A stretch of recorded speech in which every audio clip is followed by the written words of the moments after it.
Well, welcome everybody back to CCG Esports and what could potentially be the final set of League of Legends games for CCG of the calendar year.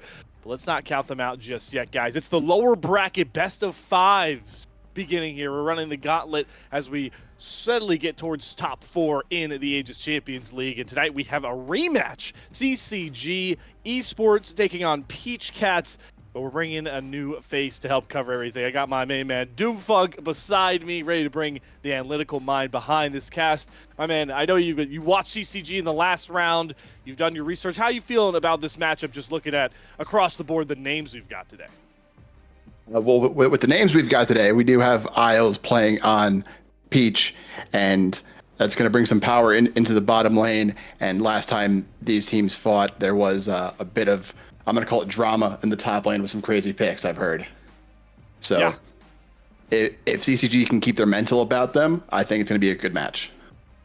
Yeah, despite going down to the lower bracket right out the gate for CCG Sports, since then they've been pretty dominant. They took care of Cloud Gaming lately in a best of 3 on Friday. That was a 2-0 where, you know, we were watching it together, Doomfug. At least we watched them in game 1. We saw the game 1 draft, and we thought that draft was, you know, not the greatest one to win a game, and they ended up just stomping. And then, like you were talking about earlier, they made a comeback in game number 2. So definitely have shown the resiliency of this squad already in the lower bracket. They'll certainly need up against a stacked Peach Cats team that a lot of people have as one of the potential championship run-in teams here.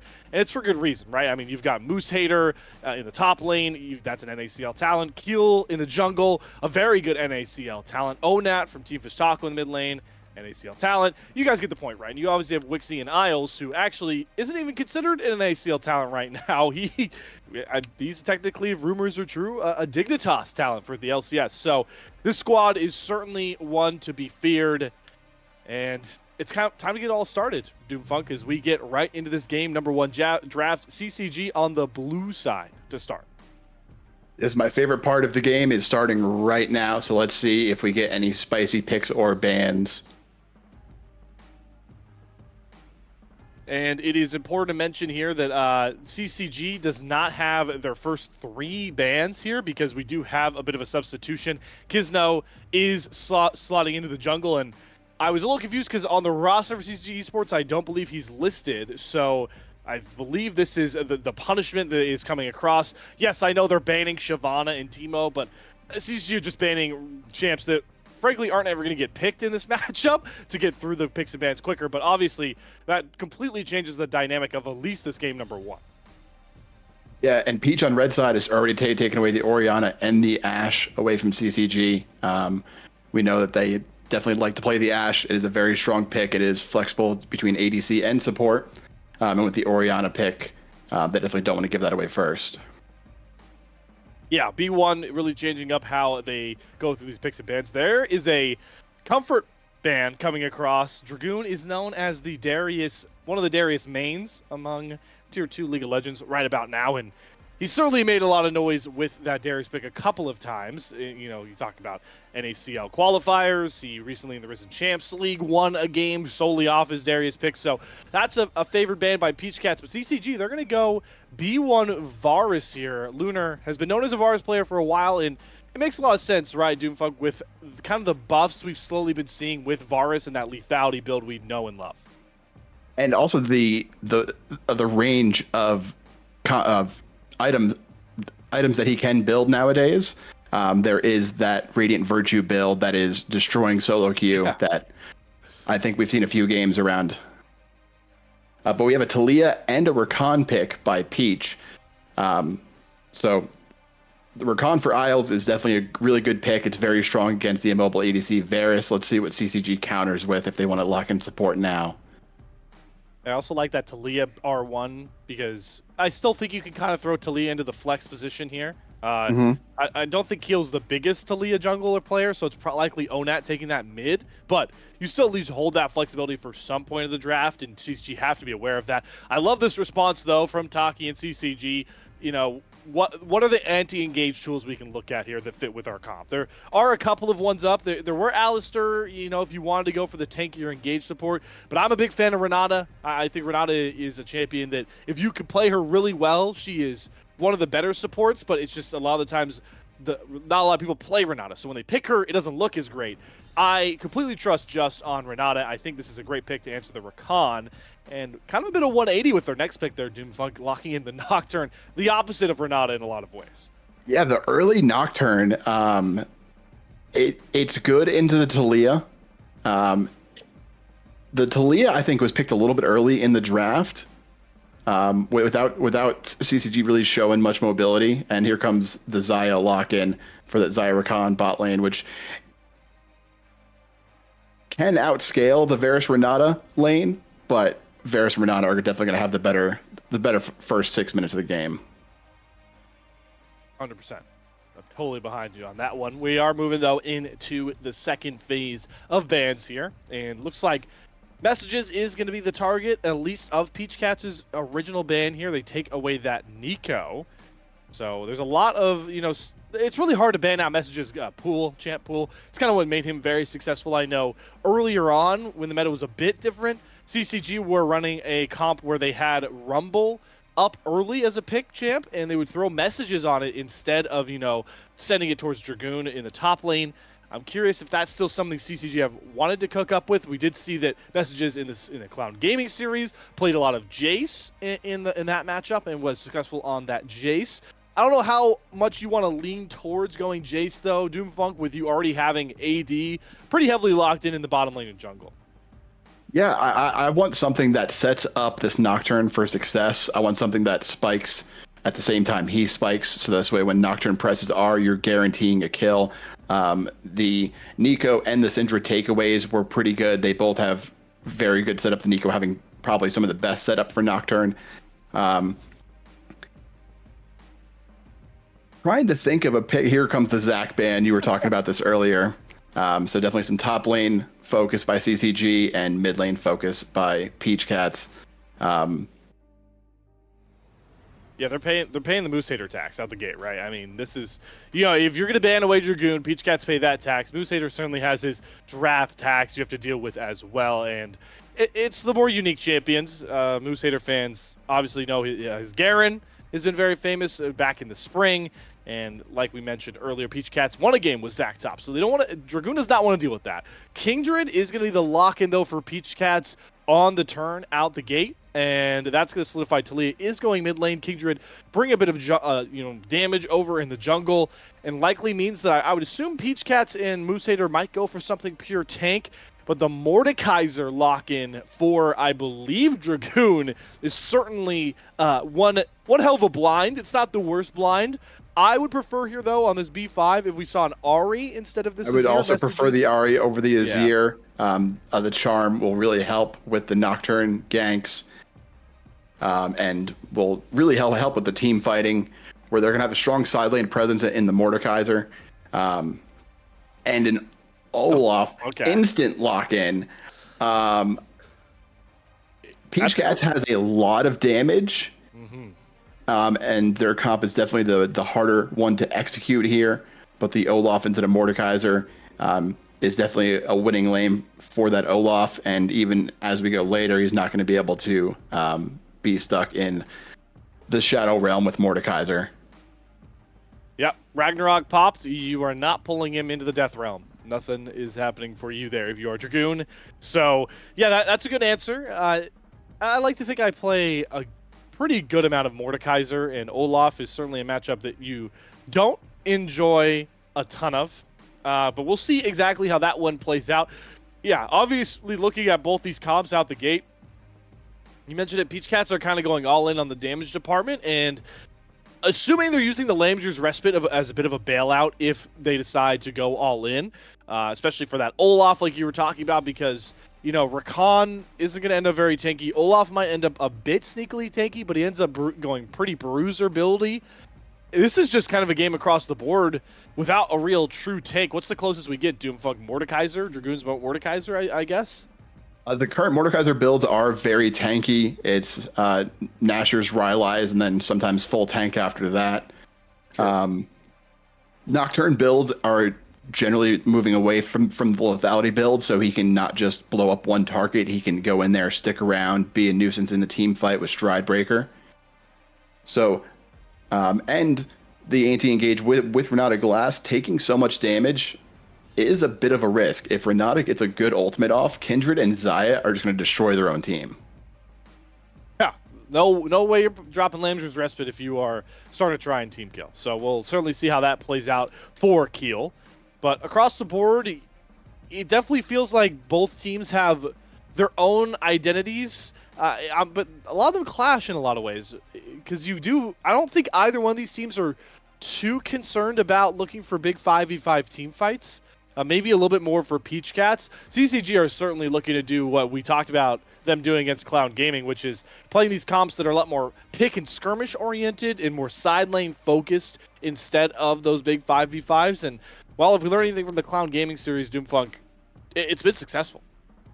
Yeah, and we'll actually have to see what build he goes on Ahri, because this could just be a 1-3-1 and make them have to come to you. By the side of CCG, if they really go with that Ahri split pushing build with the Triforce and the Static Shiv. Certainly could end up playing a factor, and you obviously have the poke damage coming over top from Avaris, who is Bioaccords. I mean, we won't get to see runes until we get into game here, but I'm pretty confident this is going to be like a hail of blades or a comet, which usually signals that lethality. I'm going to try and one-shot with these piercing arrows, which makes a lot of sense considering basically every target on Peach Cats is really susceptible to those arrows doing a ton of damage. And then we talk about the Nocturne and Ahri pairing together. Yeah, they're just going to be looking for picks. So games like this really put onus, I feel like, on the early game and especially that mid game, because that's where the macro really needs to come out, right? It's not as simple as, all right, we've both picked team fighting comps and we both know that unless somebody gets a giant lead in the early game, we're both going to end up trying to set up a team fight around Dragon or Baron. No, this is a completely different game, and in my mind, a lot more fun to watch because of the intricacies of how these two teams move around the map are just going to be ever so much more important. Yeah, and I want to see a lot of urgency by CCG, because if they let the Kindred and the Xayah scale, the game could run away from them pretty quickly, whereas the mid game is where their team is the strongest. So if they can really press the issue, get some picks, grab some objectives, I can see them taking this game pretty easily. Yeah, certainly could be going that way with a lot of early pressure on here. But when we talk about the solo lanes, you know, we already talked about Mordekaiser Olaf. That's obviously going to be a slugfest. Do you feel like the mid lane is kind of going to be the battle of who can get first shove in Roam, with the roam ability of a Weaver's Wall coming across from Onat, and obviously messages on this Ahri once that Spirit Rush comes around? Yeah, I feel like Ahri will get the early push. So if Nocturne wants to do an invade to kind of catch Kindred off guard and disrupt the Kindred's tempo a bit, I could see that happening. After 6, Talia will always have the first move, so If I can see Ahri getting the early push, wouldn't be surprised if Nocturne even shows up and helps push out a stacked wave, or just make sure that wave gets under tower, so this way they can go and mess with the Kindred a bit. Certainly a good way to get on top of a Kindred early is to try and disrupt their clear, and obviously the obvious answer is just don't let her get marks, because that's just going to completely inflate a Kindred and become a problem. A lot of big time contest picks on both sides of this draft here. Doomfunk and I have done, I like to think, a pretty admirable job analyzing it, but you can sit here and talk about the what-if scenarios of every lane, every team fight for hours. It doesn't matter about any of that. What matters is how it plays out on Summer's Rift. And for that, we're going to go to a break, as usual, here on the other side of the intermission, though. Game number 1 of the rematch, this time for elimination stakes between CCG Esports and Peach Cats that you won't want to miss. Welcome to Summoner's Rift, everybody. Game number 1 of what will hopefully be an epic and long-lasting matchup in the lower bracket between two mainstays of amateur. CCG Esports versus Peach Cats. We've gotten through the draft, and now we get a look at some of these rune choices, Doomfunk, and you talked a lot about how you could see some wacky builds coming out from some of these guys with some of these champions that have rose back in popularity. Have you got any indications from some of the rune choices across the board? So the Ghost and Lethal Tempo on the Varus leads me to believe on hit most likely, but I'm not going to rule out a Radiant Virtue. I'm not going to call for it, but If it happens, I won't be surprised, but probably going to be on hit Varus. And with that Ghost, we're definitely looking to see some early action as well, probably. Well, now we get no action, Doomfunk, because we have a pause. I do know for a fact that both these teams were kind of struggling to get into the server. We had a couple of guys restart, but it seems like that pause was only very temporary, and now we get the fun little riot freeze bug. So don't worry about that at home, folks. Everything should be going fine. What I do find interesting is I understand that Dragoon is up against an Olaf where, the goal against Olaf a lot of the time is to just run away from him and not get chunked down. But going Ghost on Mordekaiser, I don't always see that. I mean, teleport is a very massive ability for solo laners, but it looks like topside, neither of them are going to end up with it. Yeah, it's definitely a good defensive option and good catch on the ward by CCG. So Kisno will have his pathing be free of any vision. Up, and I say that, and here's is a replacement ward. Just when you thought, Doomfunk, they had to make sure. So that ward will stand, and they'll be able to somewhat track Kisno's pathing. I do believe it was signaled that they saw that ward. Mm-hmm.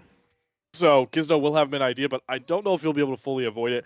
That will help out Keel, because like we talked about, one way to go after a Kingdred and try to knock them out of their flow is to get some early game invades. So if Keel can track Kisno correctly, not usually going to have to worry about getting invaded. Yeah, and there is a gap in that vision to where he can go to the red buff and do Raptors afterwards, so he can still avoid the vision. Messages getting some good poke in on the mid lane, but bot lane gets an early level 2 on the side of Peach Cats.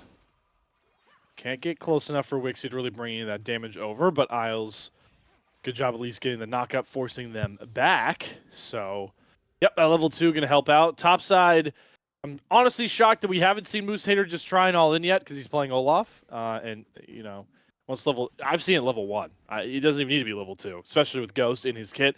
But top lane faring fairly normal. And we do see that Kisno does get spotted out. A couple of pings come across. So they do know where Kisno is across his path. And what does Keel want to do with it? Because it looks like he's going to be going for a bit of an invade, potentially.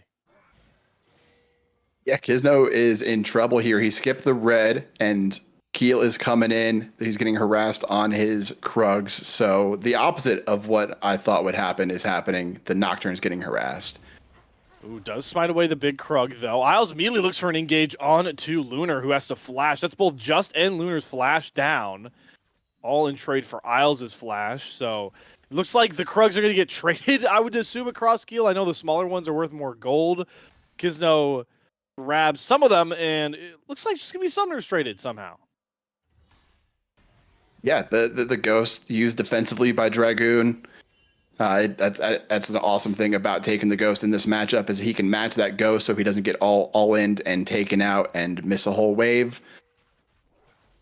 Keel is taking the red buff though, so well, hold on. But bot side, Kisno is going for a gank, but Wixie already grabbed first blood, and Wixie still has flash. He's going to get feared. Kisno, one more auto will find the trade, but now Keel has that red buff stolen away and doing a lot of damage. Ona with the first roam. Kisno, flashless, far too low, will fall in. Isles, beautiful grand entrance to knock just right back up into Keel's waiting arms. And Peach Cats explode for 3 kills, including first blood on the bot side.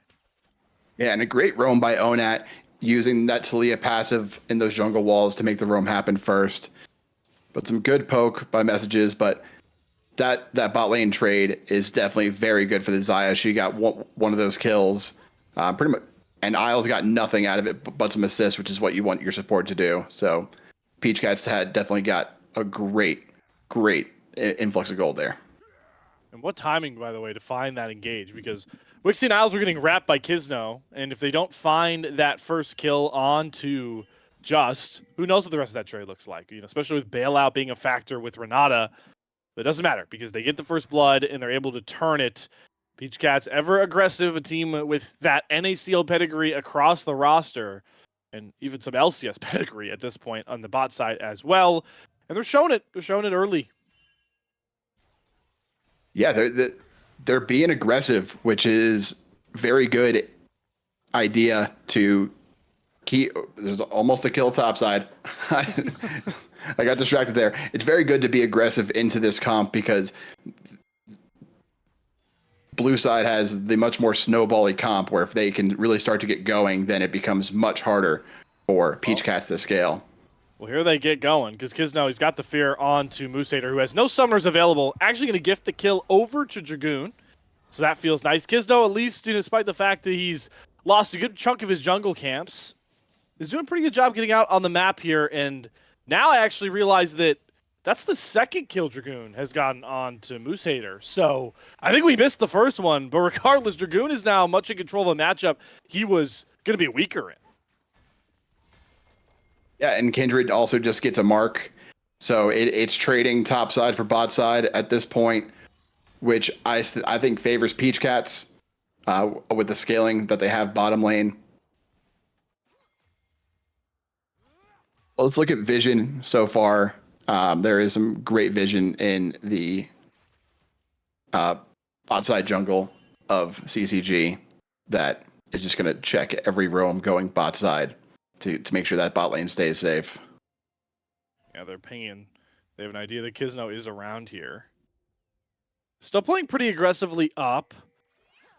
Looking for a knock-up angle. They do have Lunar. Immediately Knight comes out into the root. Amazing combo from Wixie and Isles. Lunar is as good as dead. Will Elise able to set up Kisno for a trade, but Onat Weaver's wall pops over, gets the seismic shove onto Just, stunned up, right into Isles' waiting arms. Keel flashing forward to at least get the spell shield off Kisno, but Just is dead, and it's again Peach Cats quicker to the roam on the bot side and cashing in for it.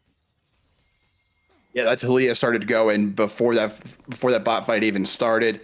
And then almost Kisno was almost there just in time for the bailout on Lunar, but not quite. So now this Varus is pretty sizably behind compared especially to the Wixie counterpart, who's got 2 of those kills. You can see it's a 1,000 gold discrepancy. And that's about all the gold discrepancy we see between the two teams at this current moment. You do at least, though, if you are CCG, have Dragoon, who is also pretty in control of his matchup up top, but it could look a lot different, especially now that Moosehater's ultimate, in a lot of ways, directly counters most of Dragoon's Mordekaiser kit. Yeah, and if Mordekaiser becomes a raid boss, he doesn't do that well into this many ranged champions. If there was a lot more melee on Peach Cat's side, I would say a Fed and Mordekaiser would be terrifying. But right now, he's just gonna isolate the Olaf and hopefully match him in the side lane. Yeah, I mean, it's going to be real hard for if Keel, who is also vastly ahead by this point, the main reason there is that gold discrepancy. You know, you old Keel, it's going to be hard with how much range this Kindred will likely have later in the game. Talia's going to have a lot of interrupts like you talked about if gets pulled into the death realm as you see that seismic shove combo come across on the messages. I think it's a beautiful point to make. It is good that Dragoon is at this point in the game, but later on, who is he really going to be able to successfully isolate? As we see Keel actually already grabbed his 4th mark, Doomfunk. Yeah, this Kindred is getting ahead and very quickly. The CS is even, the kills are even, but getting those marks just makes that a whole different champion. Yep, got that first range upgrade already. They're going to get some punish trying to leave the opposing side jungle. Keel does have his ultimate up, which does help him keep safe. And yeah, they'll just be able to walk right on out here with another big-time mark. So starting to see the 2 sides of the rift right now being established for both these squads. Yeah, and while there is a 1.1k gold lead for Peach Cats, if the Mordekaiser does continue to get kills on that Olaf, there might have to be a QSS tax being paid, which could change that gold lead a little bit. All right, now, bit of a stat buff coming across for Peach Cats. They grab that first Cloud Drake. Not great for the benefits, to be honest, as a standing solo Drake, but you're at least getting that stack going. And Keel, you know, one of those guys that a lot of people thought as one of those up-and-coming junglers, did a really good job, at least in the summer split NACL. He's kind of shown it. He's shown it a lot this season in the ACL, and right now, he's got, I would argue, the biggest lead between anybody on this rift. Yeah, he's doing great on the Kindred. The Nocturne is doing what he can to match him, but Nocturne's been he's now 7 and hasn't used his ultimate yet, which is not a good sign. We want to be using that ultimate on cooldown, getting kills for the team. I would say look bot side, but the shutdown is on the Kindred. That Xayah, though, has a completed Kraken Slayer, and so does Kindred. So the power spikes are starting to come through for Peach Cats. Mordekaiser does have a Rylai's and Steel Caps, so if they can get that Mordekaiser to move out of the top lane and into a team fight, he could be provide something to play around. But then you're leaving an Olaf in the side lane, which is just going to chew through towers. Yeah, it's once again, the draft utilization for Peach Cats. They have these key ultimates that kind of nullify a lot of what CCG want to do. Moosehater, he can avoid getting pulled into the Death Realm by Dragoon, avoid a lot of the slows, the pullback from that Mordekaiser, and then Kisno.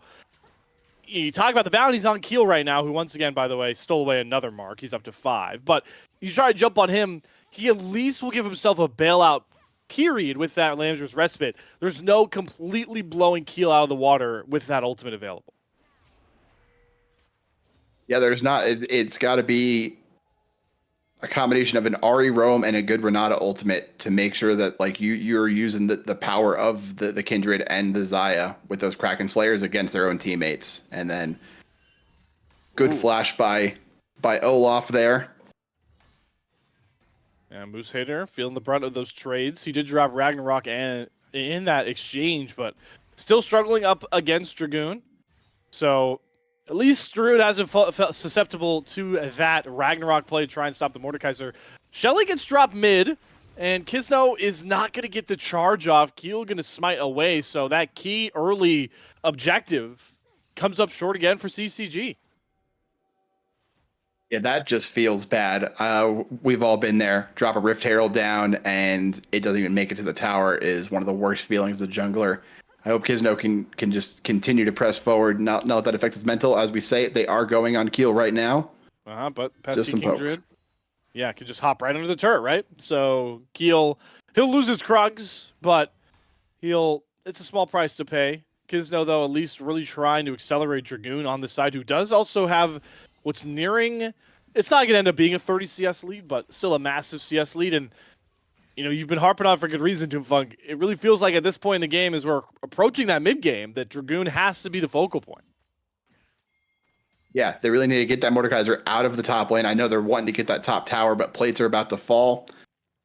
They need to get him, and they need to make a team fight happen or a good skirmish where they have a numbers advantage to just get some kills, get some gold in their pocket, shut this gold lead out. The next dragon is in a minute. So I want to see a fight before that, preferably, or at least at the Drake. It's an Infernal Drake. It's just one, but it helps. Certainly does give you a nice little stat buff. And, we talk about getting to the mid game. We're starting to see some of those mythic items come across, and I got to tip my cap to more of these Peach Cats members. Onat has gone for the crown, which, a lot of people aren't a big fan of that item. It's certainly situational, but like we talked about again, with, a Nocturne being there and Ari, Varus's burst ability available as well, I really like going crown into what CCG has drafted against Peach Cats. Yeah, no, that's not the carry here. His job is to provide space, and that crown will let him do that. Lunar using everything, does actually get away from the seismic shove. And they do catch Isles, who goes too far under that tier 2 turret. Great Nocturne ult from Kisno, flash over from messages. They're trying to burn down Keel, force out that Lamsur's Respite, has to flash away, but here comes Dragoon, gets the pullback, and now the Lamsur's Respite, Keel has to flash away from himself, will go to safety. On the other side, messages just can't get to Onat in time, will actually find the trade. Kisno, the Featherstorm comes out, but only able to pick up Onat. Wixie will limp away, so Peach Cats overextending a bit now into that blue side jungle.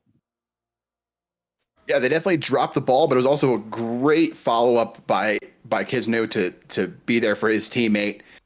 Unfortunately, Kisno is gone. Keel is still up. They can't go for the dragon after that. Yeah, great turn at first, but couldn't really finish off those kills. Onat falls just in a trade. Wixie doesn't end up dying as well. We saw Keel escape away from Dragoon. And that actually made the play pretty positive for Peach Cat, especially with what you're talking about. They end up knocking down 2 turrets and grab 2 Drakes as well on their way to a Chemtech Soul. So look great at the start, but not really much that CCG get off of it. Yeah, and like I said, they left Olaf up in the top lane. Mordekaiser was down there for that fight. Mordekaiser leaves for one fight. Olaf takes the tower. So it was really in favor of Peach Cats. Looks really good for CCG there for a moment. Messages unfortunately missed the charm, which would have turned that whole fight. And the survivability of that Kingdred is, see, I was showing off why Xayah Rakan's a little bit of an extra benefit, right? You get to jump a little bit further to get back towards Xayah than anybody else. But, you know, we talked about how pesky Keel can be on that Kingdred, right? Running away from people with those multiple dashes, especially when you're ahead. And you could see Dragoon tunneled. He just wanted that shutdown. He wanted to hurt Keel, but another pick play that fell short. Yeah, the Kindred was so close to going down, but like you said, the mobility of him is just, or her, is just ridiculous. That champion just bounces around. There's a lot of mobility on the side of Peach Cats, and not a ton of lockdown outside of a couple ultimates and a charm on the side of CCG. But this game's not over yet. There's still only a 2K gold lead. While Peach Cats does have 2 dragons stacked, it is only a Chemtech Rift, which isn't the strongest rift out there. Oh, and no. It looks like what we feared might happen, Doomfunk, did actually come to fruition. Moose Hater, you know, you drop the Ragnarok, you catch Mordekaiser off at the wrong point, and it's an easy kill. But does Moose Hater overstay? That's the question, because Paranoid comes out. Good fear to send him back towards the turret. And while Isles was there, he wasn't able to help save his top laner, and now might have to pay the price here. Should have that grand entrance to get over the wall and be safe. But look what Peach Cats gets on the other side with all that attention given to Moose Hater. Yeah, Peach Cats doing a great job of trading on the map. If someone's dying, they're taking something on the other side of the map. I'm not expecting to see this Olaf group at all this game. I'm expecting 4v5 team fights. Like we were talking about draft, this is probably going to be very, very skirmish heavy. So if we do see full team fights, I'm not expecting the Olaf to be there. We really haven't had a full team fight yet. We got as close as possible with that bot lane exchange where Dragoon roamed down. But outside of that, yeah, like you talked about, it's splitting these lanes, pushing them out. And you're starting to see how much pressure knocking down those tier 1s can get you, because we already saw how much Peach Cats were favoring invades on that bot side jungle of CCGs. But when those tier 1s are down, you get those waves shoving in further as well. Now that they've got them across the board, just makes it even more riskier for guys like Kisto to even venture into their own jungle for clears. Yeah, and that topside river belongs to Peach Cats. There is one ward that just got spotted out right now that is being taken down by CCG in Peach Cat's jungle. But Peach Cats has vision control of the map right now. And with Baron coming up in a minute, it's looking like it could be an early Baron with having 2 Kraken Slayer users that are on, Xayah's on 2 items, Kindred's almost done with the Triforce. That Baron is going to disappear very quickly. Well, right now, Dragoon trying to make sure Moose Hater disappears. Does pop the ghost, looks for the turn back in, but is way too low and does get popped. Dragoon finds the first one. Paranoid going to come out to shield the vision. Lamger's respite out for Keel, waiting for the support to come, and they have arrived. Keel flashing away from Dragoon to keep himself safe, and now Dragoon, he's got no friends left, and is popped. Onat finds that kill. Messages and Kisto can't get the turn. Good charm, forces the cleanse out of Wixie, but he gets the feather pullback and pops Just, who falls off the rift, and now Isles is going all out. Has the quickness going forward. Good chains of corruption. Lunar will at least keep him off the back line, but Kisto already falls, and now Keel looking to jump forward. This way too fed Kingdred nearly gets popped. The Weaver's Wall, though, Onat comes in for the bailout. Mess just has to flash away, and he's the only one left standing for CCG. That's going to be a bottom tier 2. That is a very unfortunate turn for CCG. They almost had the Kindred. It was a great flash by Keel to dodge the Mordekaiser Q, which was just being baited out after the Lamb's Respite. Now that's 9 stacks on a Dark Seal for Onat. So while he has a crown, he also has a 9-stack Dark Seal, and he is the magic damage on that team, even with a crown being on there. So he is safe and he is strong. And Keel has already hit that 7 mark threshold, just sending him over top as well. They grab Soul Point for that Chemtech Drake, and this game is starting to slowly evaporate for CCG. They're losing windows to get back into this one, Doomfunk. Yeah, it's getting harder and harder because they have to play around. They had to play around the Mordekaiser for a while. Him and Nocturne are the only ones on 2 items, so you have to play around your strong characters. And the Nocturne's not even going full damage. He built an Frozen Heart, so I just don't see where the damage is on CCG at this point to win a team fight. Besides a Mordekaiser landed some big isolated Qs. Yeah, and it's really all the AP damage, right? There's, like you talked about, the AD damage is kind of lacking, mostly because Lunar is still pretty far behind, nowhere close to that Rage Blade. Messages does get originally cut out by Keels, but Ari's kit makes it very easy for her dash out. That is Spirit Rush down at least. And with Baron on the cards, Peach Cats look like they at least want to try and force a fight around here. Zonat continues just to look for extra damage, not letting any of CCG into the river. Yeah, all the waves are pushed, so Peach Cat did a good job of setting up this Baron by making sure all the waves are pushed. And great wall to block out the rest of CCG and isolate the Mordekaiser, but... Yep. Dragoon is just getting burned down. The paranoia comes out for Kisno's defensively. Dragoon does pull Isles into the death realm, but can't really finish the kill off. He'll have to flash once he pops out of his own home. Baron secured from Keel. Kisno trying desperately to get close for the steal, but will not. Onat on a rampage, and here comes the cleanup crew by this point. Keel and Onat grab themselves rampaging kills. Baron for Peach Cats, and Onat, he's looking for even more over the wall. Gonna get Dragoon very, very low, but won't kill him off. And Peach Cats, they've just taken over game number 1, plain and simple.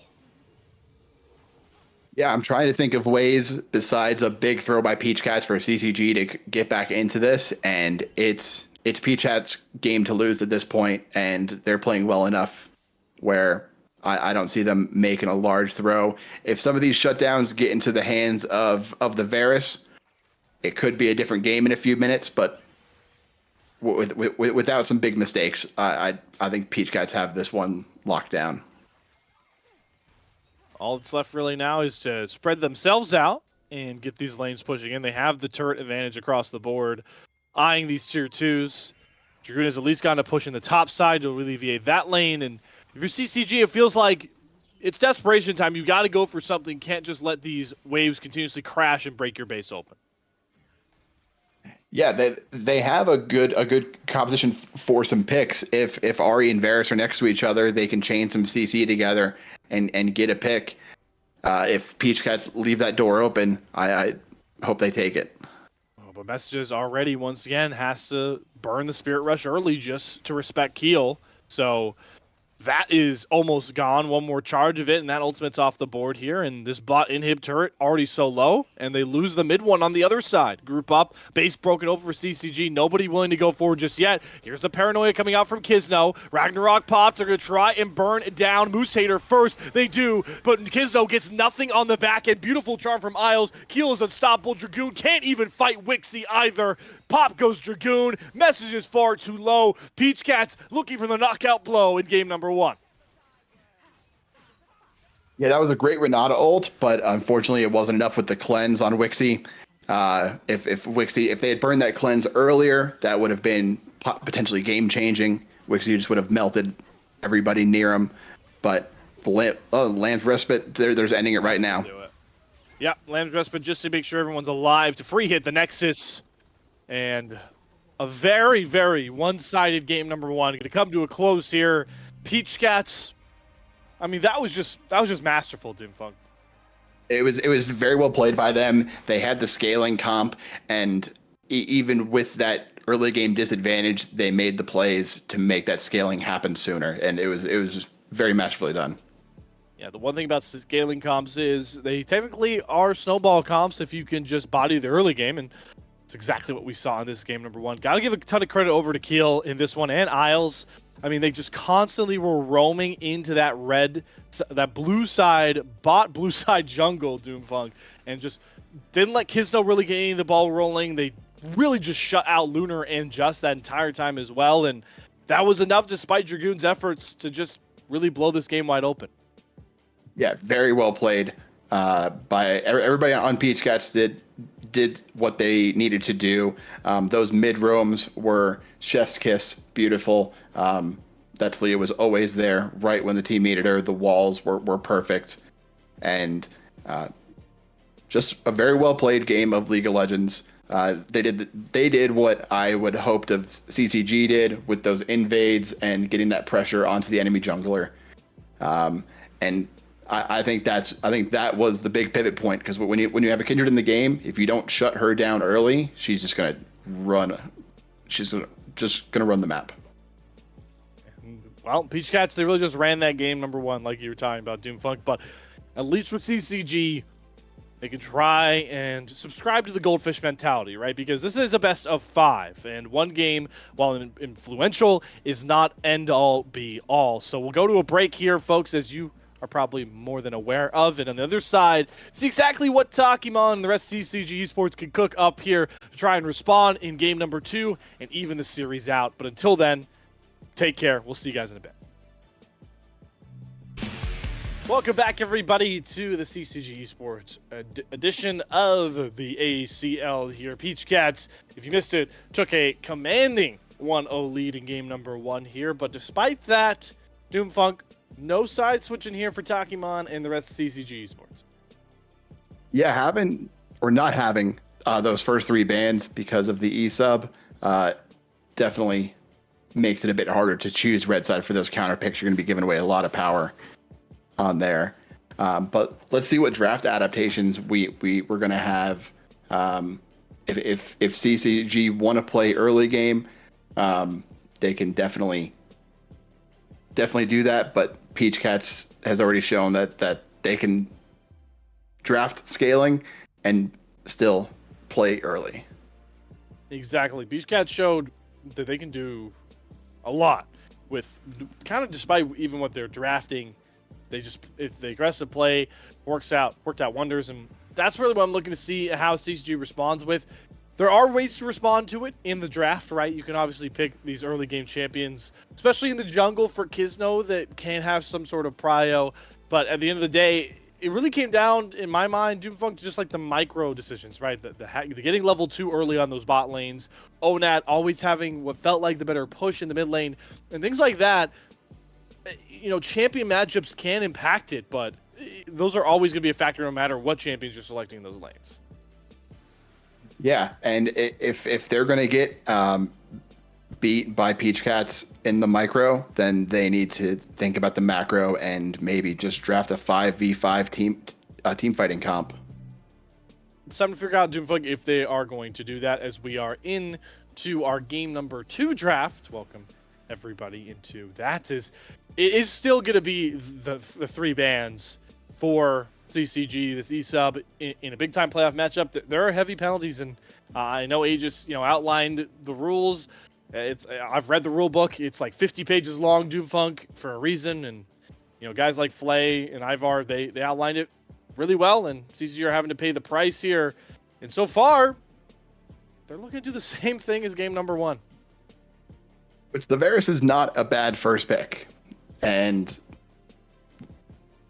looks like we're falling into the same thing same as last draft, but our earlier mid lane pick possibly. Okay. Which would be very good. Looks like they really want to pair a strong mid lane pick with that Nocturne. They have faith in the Nocturne. They're going to lose their support priority this time, which could definitely hurt them if they lock in this Nocturne.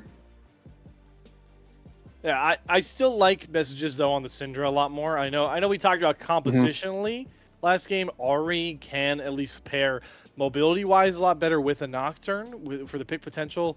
But if we're just talking about messages as the player, I think Syndra is one of his strongest champions out there. Maybe this Azir is a lot better, but Syndra is still a very strong mage in the mid lane right now. I think you go toe-to-toe with an Orianna if they're available. But Messages Syndra is a lot more powerful in my mind than Ari, so I like getting, what I would consider your best player onto a champion that he's comfortable on and has performed on at this level already. So I like that adaptation. The Kai'Sa, instead of the Xayah, despite the Xayah being available, is the switch up here for Peach Cats and Wixie. Maybe signaling that they want to lean even heavier into that all-out dive comp to follow up Isles' Rakan. Yeah, the Kai'Sa definitely does suggest that they are wanting to go deep and go fast. Kai'Sa is a bit stronger in those early couple levels. She is weaker against Varus because she is shorter range in the laning phase. So with the Nautilus ban, I'm expecting to see a Leona or another engaged support or an Alistar ban as well. Just to make sure that Kai'Sa can get through the lane rather safe. Wouldn't surprise me if we see Renata banned also. But I do want to mention that the Syndra definitely fits this team a lot better because they were lacking damage last game quite a bit, and Syndra has plenty of it. And there's the Renata ban. There you go. So. No, but you're right. Syndra, Ari has her mobility threat, her... she could set up for her burst pretty well, but Syndra's damage just gets bonkers as the game goes on for sure. So also have that going for you. They do leave Alistar up, also Rel. I do know that those tankier supports, those engaged style supports, not named Rakan, are kind of falling off in the meta. You're seeing a lot more of those, range supports coming back around here. So, Alistar and Rel being left up isn't a crazy thing into its second phase of draft anymore with the current state of League of Legends, but I still think they're viable options, especially if you want to try and set up a Varus. We'll see where exactly CCG go with it. We do see that the Zac doesn't get banned this time. Instead, we're pivoting to the more popular Moose Hater ban, which is the Garen. They're going to be taking away the Garen this time, and it looks like Keel really just is wanting to play these AD damage-oriented junglers. The Kindred was available this game, but this time he's going for the Graves. So the Graves locked in here for Keel. A lot of damage, takes some time to scale up, but boy, is Graves a menace once he hits certain item thresholds. Yeah, and that could potentially even be a top flex with them having last pick. We could see a flex depending on what gets played top lane. Graves isn't bad into Nocturne either, but doesn't really play too well with the Kai'Sa. We're not really giving her the advantage of her ultimate. So far it's looking like it's just going to be Rakan proccing those plasma stacks for her. And with the Rel locked in, it's a very strong pick. I would have liked to seen it earlier in the draft phase and left that flex open, but this is fine. At least you know you're getting with the Rel now by this point. Wait till the end of the time to pick the set blind. Wow, for Dragoon. So Dragoon starting to flex his bruiser champ pool in the top lane. And the answer for Moose Hater, never know what you're going to get with this guy.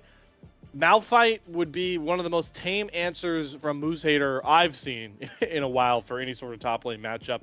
And he will lock it in. So we finally do have some tanks showing up here for both of these sides. Though Moose Hater, for all I know with him, might just pull out the glass cannon Malphite just to throw me off. Malphite also is a great dive champion to go along with the Kai'Sa and the Rakan. That is an awesome ultimate, and I was a set one trick for quite a while when set came out. The Malphite matchup is not very fun to be on the set side of. Well, certainly kind of a similar matchup that Dragoon had last time, different champions, but Olaf wasn't fun for Mordekaiser. Malphite not going to be fun for set here. We'll have to see how that one plays out. But now that we get a full scope look at both these comps, right? Peach Cats this time, maybe not as much early game pressure, actually a lot less. Graves is not early, is even weaker early, I would say, than a Kindred. Malphite, not going to have any real onus except poking early in the lane. But Peach Cats have doubled down that they are going to try and set up these big-time knock-up wombos to bring that Graves and Kai'Sa damage across. Yeah, and I'm actually really excited for CCG. They have a lot more crowd control than they did in the last game to kind of prevent the carries of Peach Cats from just running amok and carrying the game. With Rel, with Set, with Syndra's Scout of the Week, Varus ult, there's a lot more opportunities for catches, a lot more team fight potential. I like CCG's lineup here. More so than Peach Cats. Okay, all right. Doomfunk laying down his take on the compositions. I'm with it. I'm with the Doomfunk. So, for me, I like a lot more onus on CC. It goes back to the thing for me, though, Doomfunk, is I just need to see CCG kind of not play, like, kind of not get bodied early, right? And I don't think it's going to happen this game because Peach Cats don't really have a ton of early game pressure. We still have Isles on this Rakan, who was kind of the catalyst for a lot of it. But I'm just looking to see CCG kind of like settle into their early game and their mid game plays. I know it can be tough playing a series where you're subbing in a jungler that you haven't played a lot with how instrumental jungle can be on just the entirety of comms, how a team plays around in style. But you still have this Nocturne. You've got some lanes that are going to scale up, especially if we see on-hit Varus from Lunar again. All I really want to see out the gate here, if you're CCG, is don't be afraid to just kind of farm up in your lanes and, you know, get to those item thresholds, that splinter point with the Varus, and set up for this Nocturne. I think exactly what I was going to say is they need to play not afraid. Nameplates off. Just play your game. Play your fundamentals, and I think that they have the better team comp for it. Whereas once again, if they let this Kai'Sa get rolling and start getting ahead, and this Graves is living in CCG's jungle, then it's just going to be a repeat of last game. So they need to just refresh, nameplates off, champion names only, and play as if it's game one.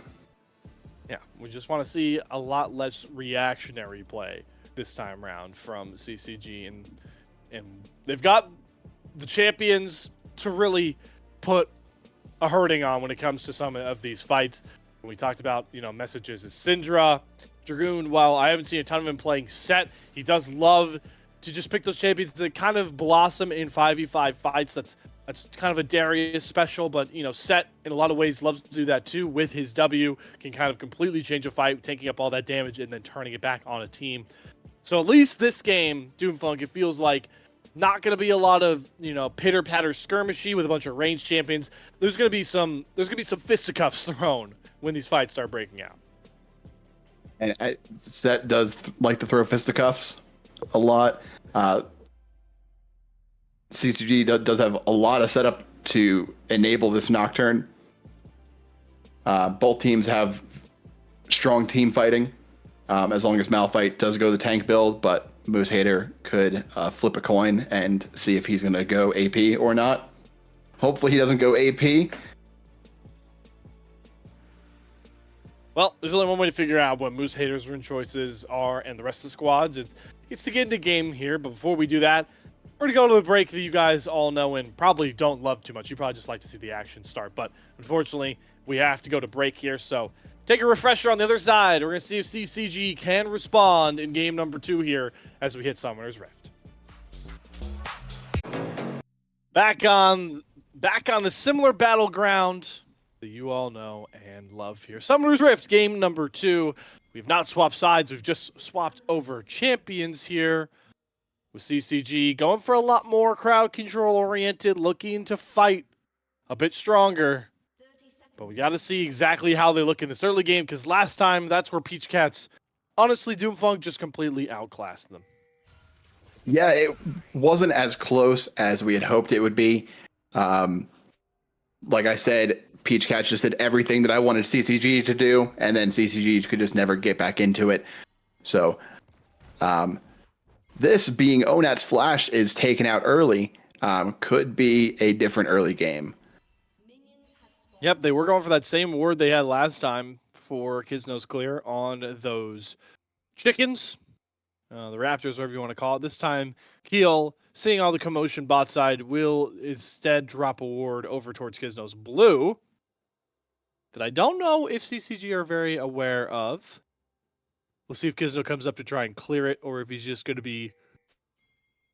Yep, he's just going to be giving away his start. So, Keel will know exactly Kisno is starting topside. For Graves, though, I don't know how much of that really helps him out holistically. Keel on that Graves, I got to assume, is just going to look for a pretty quick full clear. That's what I expect from both junglers in this, is just get your sixes early, and then if you see something available to happen, make it happen. But I'm not expecting too much action early from either one. Bot lane is the volatile one, though, with that Rakan and that Rel. If somebody gets caught out, it could be bad, especially with those Kai'Sa passive plasma stacks, and that extra damage that comes with that. And once again, though, it is Isles and Wixie that grab that level 2. Lunar not willing to try and step up to land, to get hit by any of that harass from the grand entrance of Isles, but they do get level 2 nonetheless, and they are already dropping that early vision like they did last game, trying to set themselves up for avenues to try and annoy Kisno. And the hope for CCG is that they're able to not necessarily avoid them, but respond to them better compared to game number 1. Yeah, and a good third wave crash here by Dragoon. He might be able to get a plate out of that. Set sustain is rather ridiculous. Okay, well, Kisno skipped half his clear to roam down here, just going for the crash down. Doesn't actually land on Isles, who dashes back in time. So once again, Kisno, he's coming over to help that bottom lane, but it will disrupt his clear. Yeah, I think that even just a few seconds delay in this is going to matter. Isles almost goes underneath tower, but he just playing on the edge with that Rakan. Very well done. Yeah, Isles is just completely taken over bottom lane. He did in game number 1, and he's already doing in game number 2, looking for these great grand entrances. That's Lunar's flash down, Doomfunk. So Isles, man, is just showing why Dignitas thinks he should be their starting support in the LCS in 2024, potentially. I mean, he's really good. It is flash for flash, but that's your ADC's flash down for Rakan's flash. Rakan doesn't really need flash. Yeah, I mean, support. That's a support's dream, right? Is trading your flash for an AD carry's flash. It's always certainly going to be worth. And with all that pressure bot side, Kisno, I believe, went to try and get an invade to get some camps back, but he's actually just going to end up getting double scuttle grabbed here. As Isles is going to land another knockup onto Lunar. And it's just, once again, feels like Peach Cats are making all the right moves early, Doomfunk. Yeah, Heel getting that double scuttle and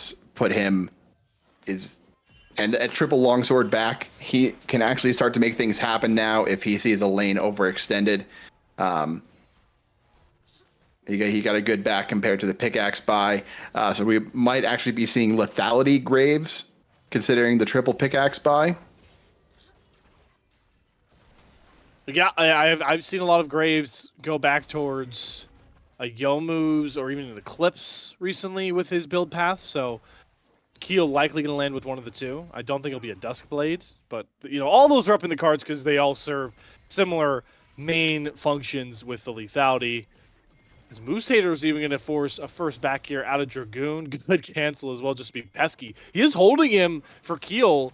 Looking to potentially set up a dive here. Dragoon does have his W available. The turret shot in immediately goes to the W, and the E pullback flashes away, but can't flash from Keel's auto. Well set up dive from Moose Hater, and Keel will slam it down for first blood. Yeah, unfortunate misclick from Dragoon there. He clicked on the Graves, not the Malphite. The Malphite was low enough that Q double auto might have killed him. So he went for it, which I have to applaud that, but this is also the point of the laning phase where the Malphite... Ooh! Look at that cancel on the Weaver's Wall into the Scatter of the Weak. They have Onat pinned. He is flashless, and the Unleash Power gets messages something on the board. Here comes CCG, Doomfunk. Yeah, great play on the mid lane on that Talia. Just did a great job of interrupting the wall, and we got some Oh. action bot lane again. Yep, Wixie overextends. They're trying to chase Lunar. He ghosts out, and now Isles is all alone, just waiting for his grand entrance to come back up. But will they kill him off first? They will. A double over to Lunar with the piercing arrow that just broke the game wide open for CCG. Yeah, that is an incredible play by just two of them in a row. First, the interruption on the Weaver's wall mid lane, and then the continue to go to the bot lane with the Nocturne to punish the overextended bot lane duo. And Lunar gets both of those kills. It's huge. Yeah, that's the stark difference already between game 1 and 2, right? Jim Funk is that Lunar was so consistently put far behind. And I don't even think he ended up hitting his mythic in that game number 1. If he did, it was in the fleeting moments. But now he's already got the pickaxe and that recurve bow locked in, heading up towards that Blade of the Rune King, I assume, once more. And that's going to be a big focal point, is he's going to be a big amount of the AD damage for this squad if we see a similar Frozen Heart build from Kizna. Yeah, if Kizno is going to go that Frozen Heart build and with a Stride Baker where his job is just be disruptive, CCG actually has enough damage this time to make things happen. Dragoon making things happen topside with that Demolish. He actually grabs 2 of those turret plates in front of Moose Hater, so despite falling for first blood, still in control of that lane. You've also got Messages, who will soon hit that that first Splinter upgrade onto his Q. Obviously, he has his gold in his pocket. And yeah, so now we're finally getting to see CCG. What do they look like when they come out of the early game ahead, Doomfunk? Because it's one thing to get that lead, but against a squad as good as the Peach Cats, got to make sure to snowball it. And they're keeping their foot on the gas pedal with this red invade here. This might be 6 for Kizno. It is level 6 for Kizno. So we should see him potentially make a move on top lane here with the Malphite being kind of low. No ult, but forces the Malphite ult. So Set and Malphite trade ults up top. Nocturne holds onto his. So I'm looking to see where this Nocturne's going to make a play. So keep an eye on Just. Because if Just makes something happen, if he hits somebody with a stun, that Nocturne is going to be right there with him. Looks like they're just going to take the Herald, which is great. They can use that to crack open something else. Oh, yep. And they will be spotted on it, but Messages under a lot of duress does actually have to flash from that seismic shove. So big cooldown down for Messages, who's on a pretty immobile champion. They do pick up that first scuttle, just like game number 1. The question is, this time, does Kizno actually get to crash into a turret? It looks like they're just immediately going to try and take these plates as we have a top bot lane swap from CCG. I like this aggressiveness. Yeah, get more money into Lunar's pocket. Lunar, get close enough for those plates, please. There we go. And Moose Hater. He doesn't have ult. He had to flash away immediately, but Kizno, they don't have enough damage with just, no pun intended there. Here's Messages, though, does land the Scour of the Week, and the AP damage is more than enough. Good room up for Messages, and another kill for CCG. Yeah, and another kill for Messages. He is getting accelerated on this Syndra. The Varus is accelerated. So they're going to have the damage this time, which is what they were lacking last game. They're up almost 3k gold so far, and it's not even 10 minutes yet. Yeah, and that just says so much more about it, right? Is that it's so early in the game. You can see with the gold graph where those leads are coming across here. It is in that mid and AD gap. Not as sizable as I thought they'd be. The biggest gold lead actually seems to be Dragoon. But a bunch of these leads across the board, and they're looking to send Wixie back. Paranoia comes out. This is called a Nocturne Gaming, ladies and gentlemen. Wixie can't even flash away. It's immediately matched by Kizno, and Wixie learns the hard way that can't be in a side lane by yourself when a Nocturne is available. Yeah, and unfortunately, Wixie used both summoners there and still went down. So that could be a repeat once that Nocturne Nocturne ult is up again. We can see that Kai'Sa just becoming food. Yep, try to utilize the Cleanse for the Fear, the Killer Instinct dash, the flash. None of it even mattered. Kizno didn't even have that much mana, and it still was a kill. That's Nocturne as we know and love it. We do get some itemizations coming across Doomfunk, and I have to say, Mythic-wise, I like this from Messages. There's a lot more, Like a bruisery, lot. tankier players. Leandri's a good choice. Is Onat and Isles looking for a combo. Messages walking the wire there. Doesn't get charmed up. Doesn't get seismic shoved. So a lot expended for very little. Messages perfectly safe in the mid lane. And the perfect dab emote because he had the fanciest feet there. Just didn't even have flash. Didn't need it. Great job by Messages. Good attempt by Peach Cats, but Messages just walked it out. Now we can talk about Messages. Doomfunk, you more of a fan of this Leandries instead of the Ludens for him in this matchup in particular? So I'm a big fan of Leandries. If you're the solo AP threat on your team, you're going to end up doing more damage in longer fights, and the burst damage is still there. If you're fighting one champion and someone else comes, you can do more. You're just going to have more damage. Just that percent damage increase is great. Oh my god, here we go. Finally, Keel sets up Onat correctly for this, flashing to make sure Messages had no way out. So shutdown given over to Keel, and they finally get to Messages. Yeah, and it's big that it went on to that it went on to Graves, because Graves is going that lethality build, so he is wanting to start really making things happen, start snowballing. He wants the second item as quick as possible. Whereas Onat has already itemized a bit more defensively with the Merc Treads.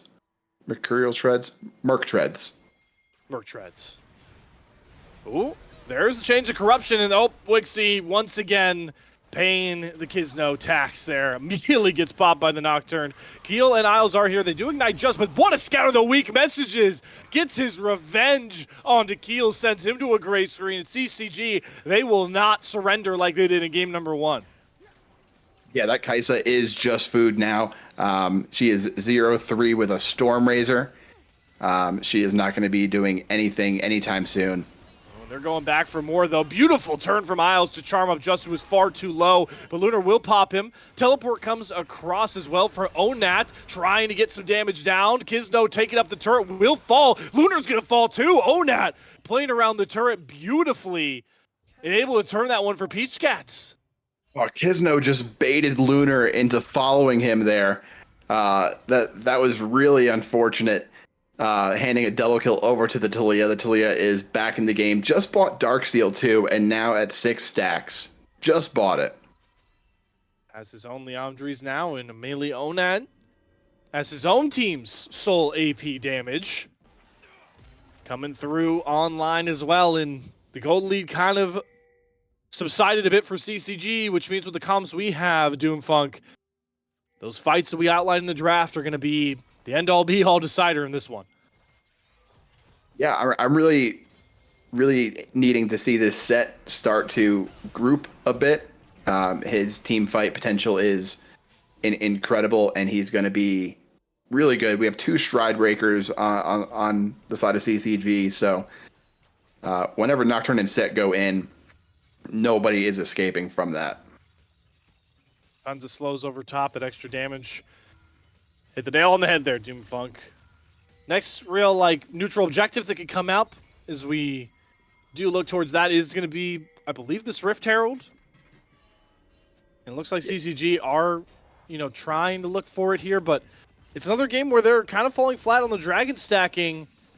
And luckily for this game, they got a Cloud Soul, so it won't hurt them too badly. As Dragoon looking for a turn here with the W, goes through the showstopper and is able to get the shutdown. Keel might be too far away to find this straight onto Dragoon. Isles is roaming down first. We'll try and get a knock-up, but Dragoon is going to have to force the flash out of the grand entrance into Isles. Keel looking for one more auto. The W, enough to keep him safe. Now Keel having to dive under the turret, and he can't get to Dragoon. Dragoon is still safe. Keel waiting for the dash, but the minions blocking it. Dragoon with the turn pulls out a trade 2 versus 1.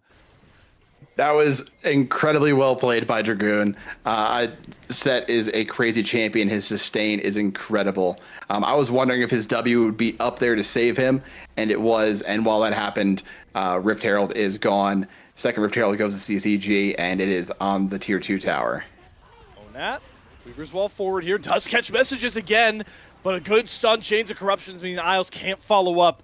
beautiful buffer there from Lunar, because Messages was almost as good as dead once again. Yeah, and good job on Gizmo actually holding on to the Nocturne ult there. A lot of people would have pressed that R button to help out their team, but he decided to not commit.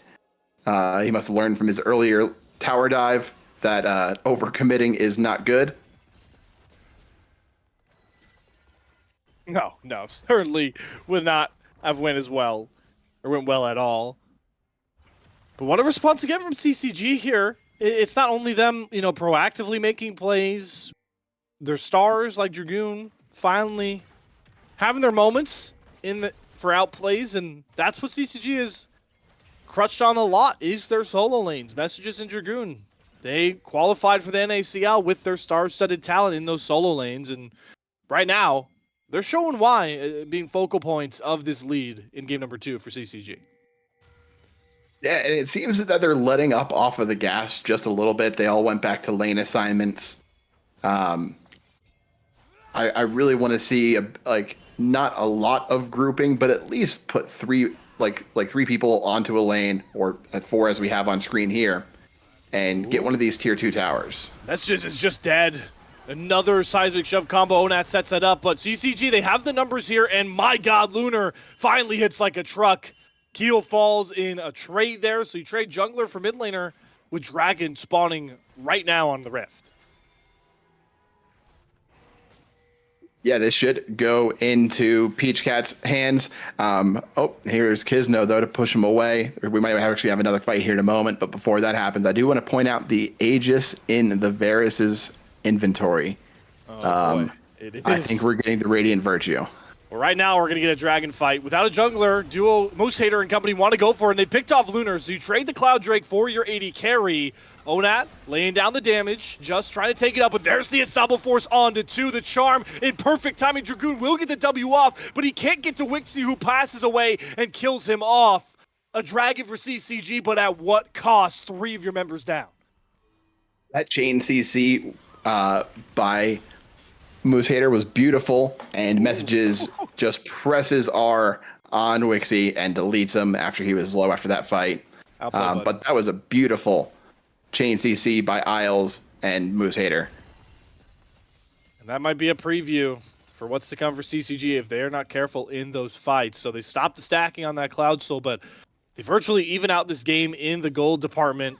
That Radiant Virtue has been locked in for Lunar. Doomfunk. League always finds funny ways to throw the most wacky builds at us at the weirdest of times. Yeah, it's not a bad build. I haven't played it myself or played up against it myself, but it has been going through the ranks of solo queue, and so I was wondering if we were going to see it. It has becoming extremely popular, as you were talking about, as a top bully, but also as just an ADC build. So a lot of this damage is going to go into Message's pocket, or not in his pocket, but be his responsibility. So if we can keep Messages alive, he has the Leandries. He just bought a Dark Seal to start to stack that up. We could definitely see some very, very exciting fights as Moose Hater and Dragoon are just meatballing it out. Ooh.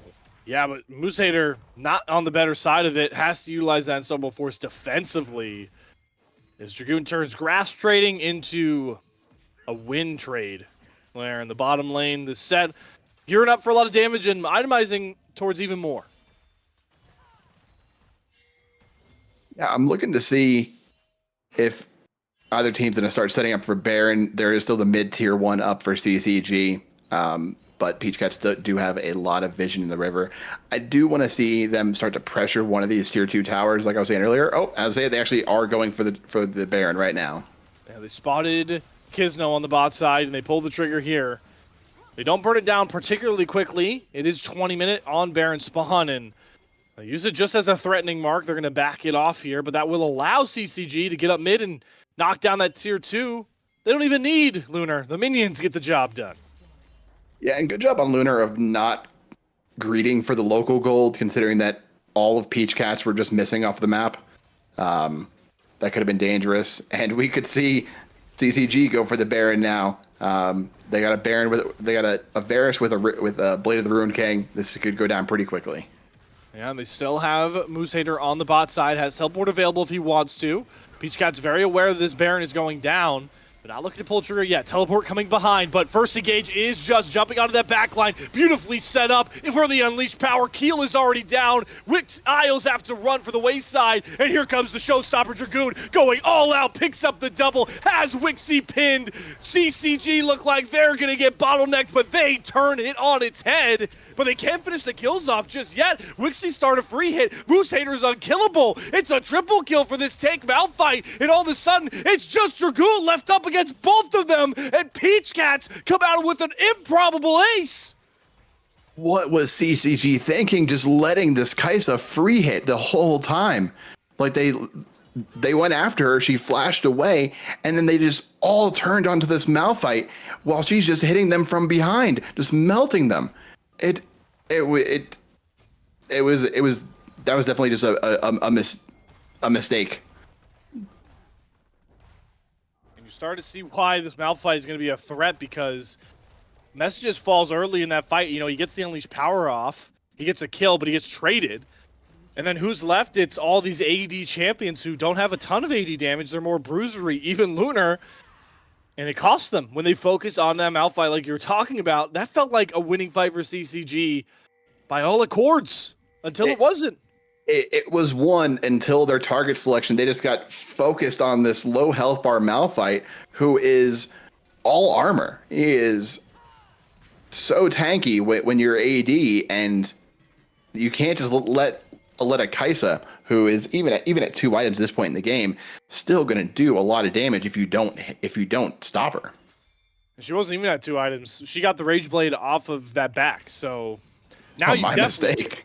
Yeah, now you definitely can't let Wixie free hit, because this Kai'Sa's now all of a sudden online, and Peach Cats feel like they can play with some confidence. They're turning on to this Drake, looking to get soul point themselves.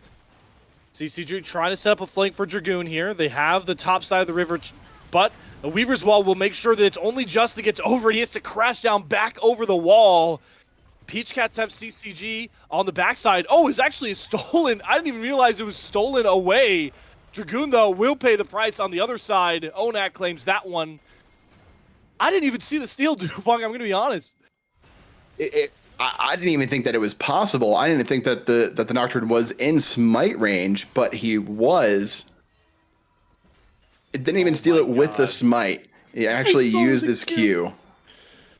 All right, I mean, there's an opening, right? They needed that after the Baron fight. But now the Dragon stacking is kind of a bit irrelevant, because neither team's really going to be able to claim soul until at least 34 minutes. But topside, we're going to get a fight. Beautiful turn from Just. Gets the double crash down. They're trying to burn Isles, though. And he's pesky. He will finally fall. But Wixie's been free hitting, stacking up that lethal tempo. And once again, Wixie ignoring in a fight. And he's going to make sure that CCG pay a double over to the AD carrier for Peach Cats as they trade their support in for 2.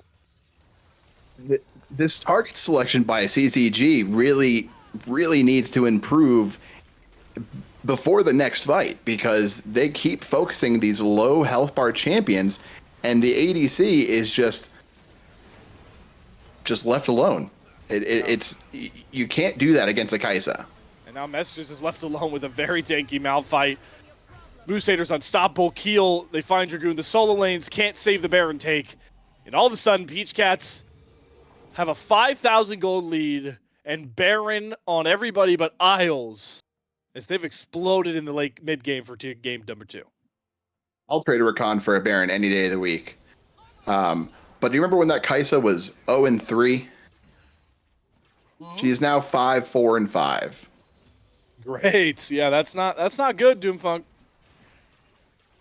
Oh, it's not, Slayer. And this Talia, the Onat is having a very quiet, really, really good game. He is 5-13-12, 3 items, fully stacked Darksteel. Like, he's just there when he needs to be, and he's doing what he needs to do. And I wouldn't be surprised if he turns that into a book soon. I want to see him get confident and turn it into a book. On the other side of it, Syndra has Cosmic Drive. So only 2 items when you compare the mid laners, and a fully stacked Dark Seal to an empty Dark Seal. And all the while in the jungle, you also have Keel with a 2-level lead, massive farm lead as well. He's at 3 items, has that LDR to burn through that tanky rail front line, and even though Kisno went the Frozen Heart again, still can shred that armor. They're looking to take down this tier 2 and go for potential dive here. Just lands a lot of CC, kind of just a buffer, but Kisno follows and will fall. They've got Musader pinned on the other side, but this is one tanky Malphite, and he's going to turn it on them. Beautiful double knock-up into the seismic shove. Lunar is caught out. The AD carry down. Dragoon can only limp away, and Peach Cats are just mercilessly evaporating CCG. Yeah, I was just mentioning Onat having a great game, and that was a beautiful Weaver's Wall, so when the Rel went in, nobody was able to follow up with it. And Wixie, set up by Isles, finds messages. This is it, Doomfunk. Yeah, this is the March. Yeah, this game was lost at that Baron fight where they focused on the Malphite instead of the Kaisa. If they would have just made that one little adjustment and turn around, then it would have been a whole different game. But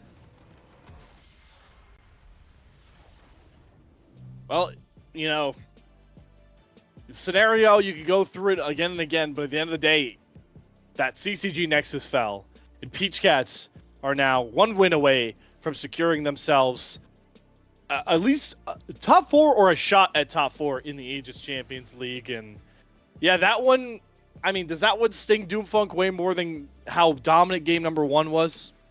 Oh, that has to sting a bit, because you were winning the game. You were winning the game. The game was yours to lose, and you lost it.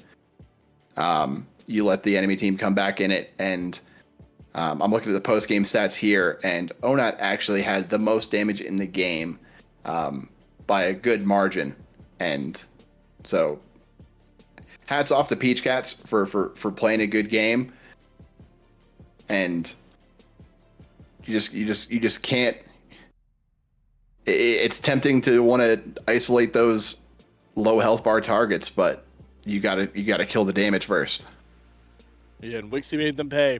Ends up going 7-4 too. This is a Peach Cat squad we highlighted have that pedigree of a tier 2, honestly tier 2 roster. And against squads at this level, you give them an inch, they'll take a mile. And the Peach Cats ran down that mile to the CCG Nexus and took it to take a 2-0 lead here. And now Doomfunk, you got to go back to the drawing board, but where is there even to go here? Draft-wise, is there anything you're looking for them to change here? Do we want to get away from this Varus finally, or? I think don't first pick your ADC. I think secure a strong jungler, or first pick the Syndra, or take away this Taliyah. Like Onat is playing ridiculously well on this champion, and it's a good pick, and he's making it kind of funnels the enemy team into things that they can't pick into it. So I think maybe take away the Taliyah. The Syndra did really well, or have something that at least has as much mobility and playmaking potential as the Taliyah. Like an Azir into a Taliyah is not bad. I mean, is bad. So you can't pick the Azir. So you got to figure something out there. But the draft worked. The gameplay didn't. Yeah, the three losses of bans really starting to hurt CCG, because you'd say, just ban Taliyah, but they cannot take away Taliyah, at least in the first phase, and that's when Onat has been selecting it. So it's a tough road back for CCG, but one that they're going to have to start with 1 foot forward. I can tell you all at home, they have selected blue side again for game number 3. We're going to go to a quicker intermission to set things up, and on the other side, see if CCG can at least avoid the sweep and get back to winning ways. Welcome everybody back to the CCG Esports Twitch channel here. We are into game number 3, where CCG is just looking to type GGs themselves in the win category. Doomfunk, they have lost the last 2, and their season is on the line here. And it just stings every time I have to see those 3 bans. If you're joining us late, CCG with their sub in for Kisno, emergency sub means they lost all 3 of their first round bans. And honestly, it's been really hurting them. Yeah, especially with how Ona has been playing on this Talia, you would love to be able to ban it away from him. And CCG once again is like their draft was not the problem last game. They know it. They picked the Varus again. They're at least hovering it this time. They haven't decided to lock it in, but it would be the 3rd game in a row where they have just on this Varus. In game number 2, he did go towards that Radiant Virtue build. All right, there's the lock-in. In game 1, though, he was actually building towards a Rage Blade, so I don't know if he's... there must be some sort of conditions for compositionally-wise where he feels like he needs to go the Radiant Virtue. Regardless, it is the Varus again, and we'll see if it can have a better impact, because early in game number 2, his Varus was effective. It just kind of fell a bit silent in those later fights. Yeah, the Radiant Virtue build is much more tanky, and with the Blade of the Ruined King and Lethal Tempo, you're still going to output damage, but not as much as a 2 damage item Kaisa is. And once again, we see Peach Cats. They just nailed down that Talia. You talked about Onat has been quietly putting up serious stats on it, and why not just give it right back to him? Yeah, and the Ezreal lock-in, they're definitely obviously looking for a safer bot lane. They do not want to. They realized after last game that CCG is capable of competently diving bot, so having a safer AD carrier who can still put out some numbers is not a bad idea. This time it is not going to be Kisno on Nocturne, so they're going away from at least that aspect of the composition, and Karma going to be locked in beside Varus, so I know what we've seen from Lunar, right, with this Varus Doomfunk. You're going to put a Karma next to him. I feel like it might be better to go towards that lethality build just so you can maybe try to be aggressive with a poke comp in the bottom lane this game, because that's the type of Varus that Karma succeeds best with. I completely agree. A Halo Blades, a lethality Varus would do great, especially with a Kindred who is going to be filling in the blanks of the DPS side. So you get some good poke in there, but it is the Bard support for Peach Cats.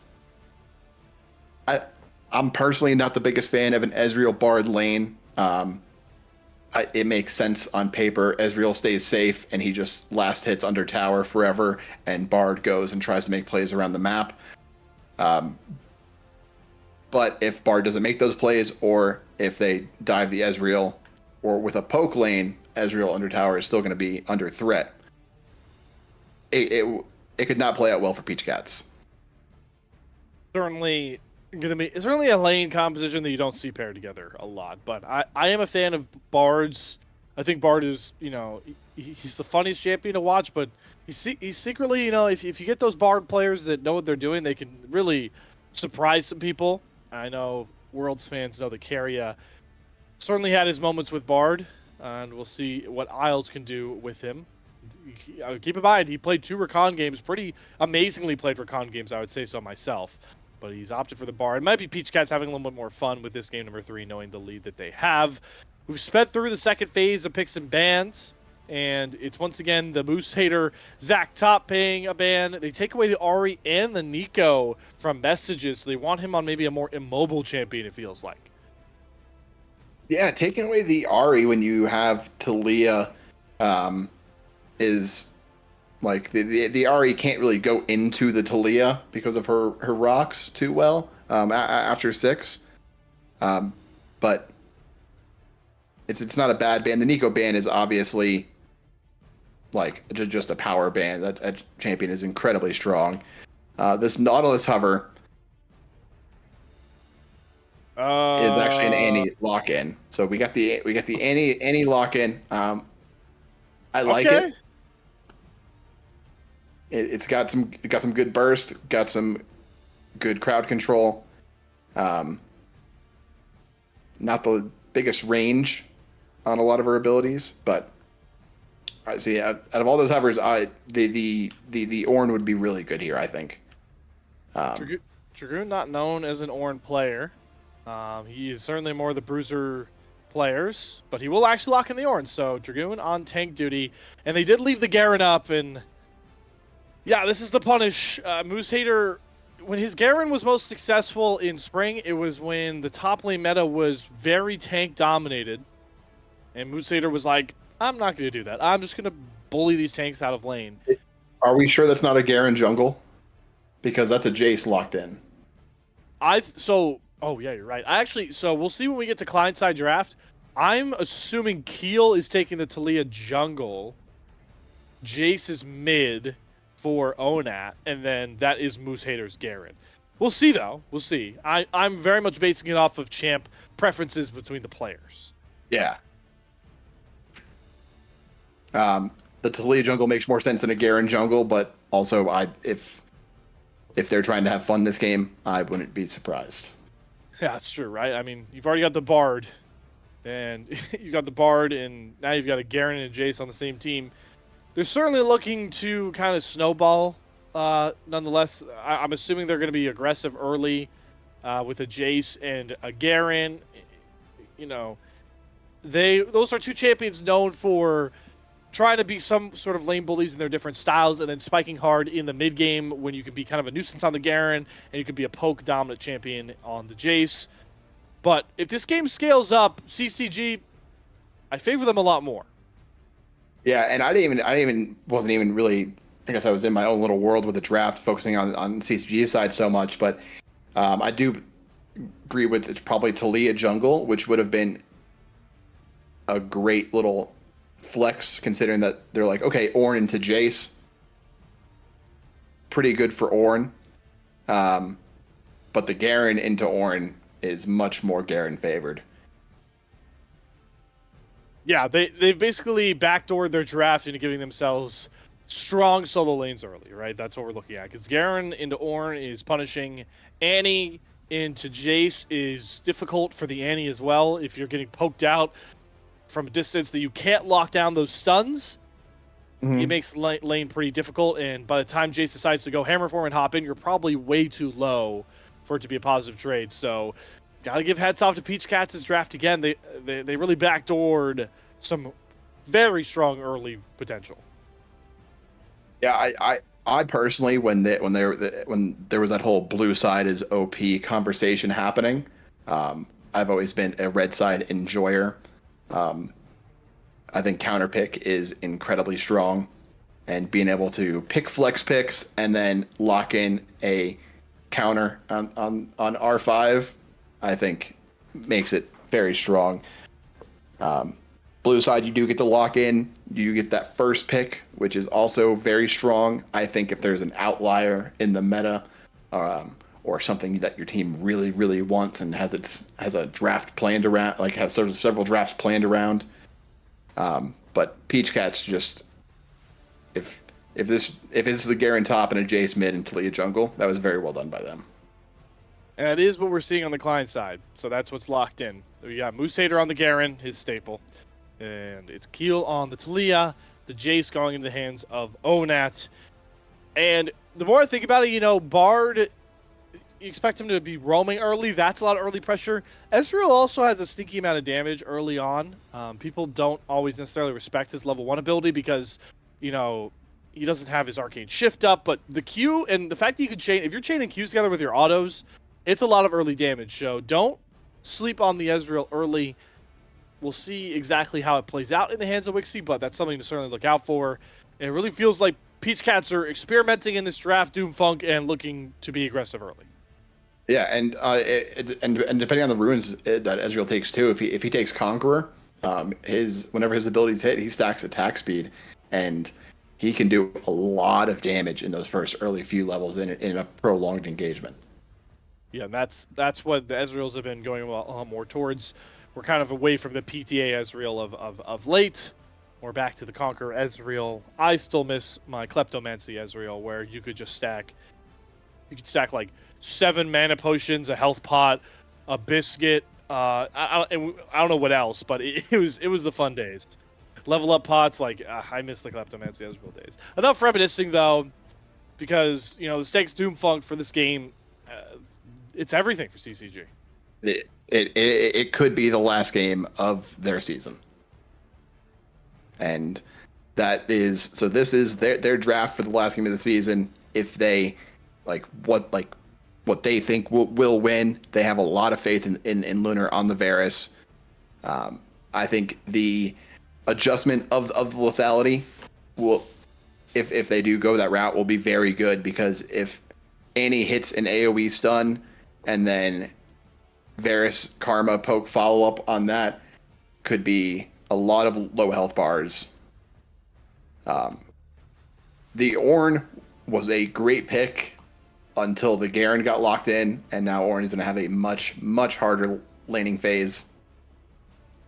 But it still lends them a lot of scaling. So if they can play well in the early game like they did last game, and then make good mid-game decisions, they got this one. Couldn't have said it better myself, Doomfunk. No extra sauce out of the top of that finish. We're going to go to a break, and hopefully all the CCG fans out there, this will not be the final you see of CCG in 2023. They're going to look to scale up and force a game number 4, and we'll see on Summoner's Rift if they can accomplish that goal. Welcome back to Summoner's Rift for a third time tonight. Hopefully not the final time tonight, CCG faithful. Once again, same sides, blue and red. I mean, blue for CCG, red for Peach Cats. And we'll see what the level 1 shenanigans get up to. Doomfunk. We do see, actually, though, great call by you. I want to give you credit here. That's Hail of Blades for Lunar, and Comet for Just. So I think this is Lethality Varus. Yeah, and Electrocute on the Annie. They have a lot of poke damage. They can do a lot of damage at once, at a distance. So we'll see if they can definitely use that. Whereas, besides Ezreal, I mean, Jace has some range to him. Talia has some range to him, but everyone on that team is susceptible to some poke. We'll just see if anybody misclicks on a Bard portal and takes a magical journey, because that is one of the easiest things to do in League of Legends, is accidentally go on a magical journey that you didn't want to. Dude, can we just talk about the fact that Bard is getting a world skin? What? So, real quick, before there's any action, what are all 5 world skins? Because I haven't looked at it myself yet. Oh, okay. I don't know if I remember all of them. I believe Jace was picked by Zeus. Jungle. I'm honestly blanking on Jungle. I can't remember what Jungle is. Oh, I think Jungle's Lee Sin again. Yeah, that makes sense. I think Jungle's Lee Sin. Mid is Ahri. Bottom lane is Jinx. And then Bard.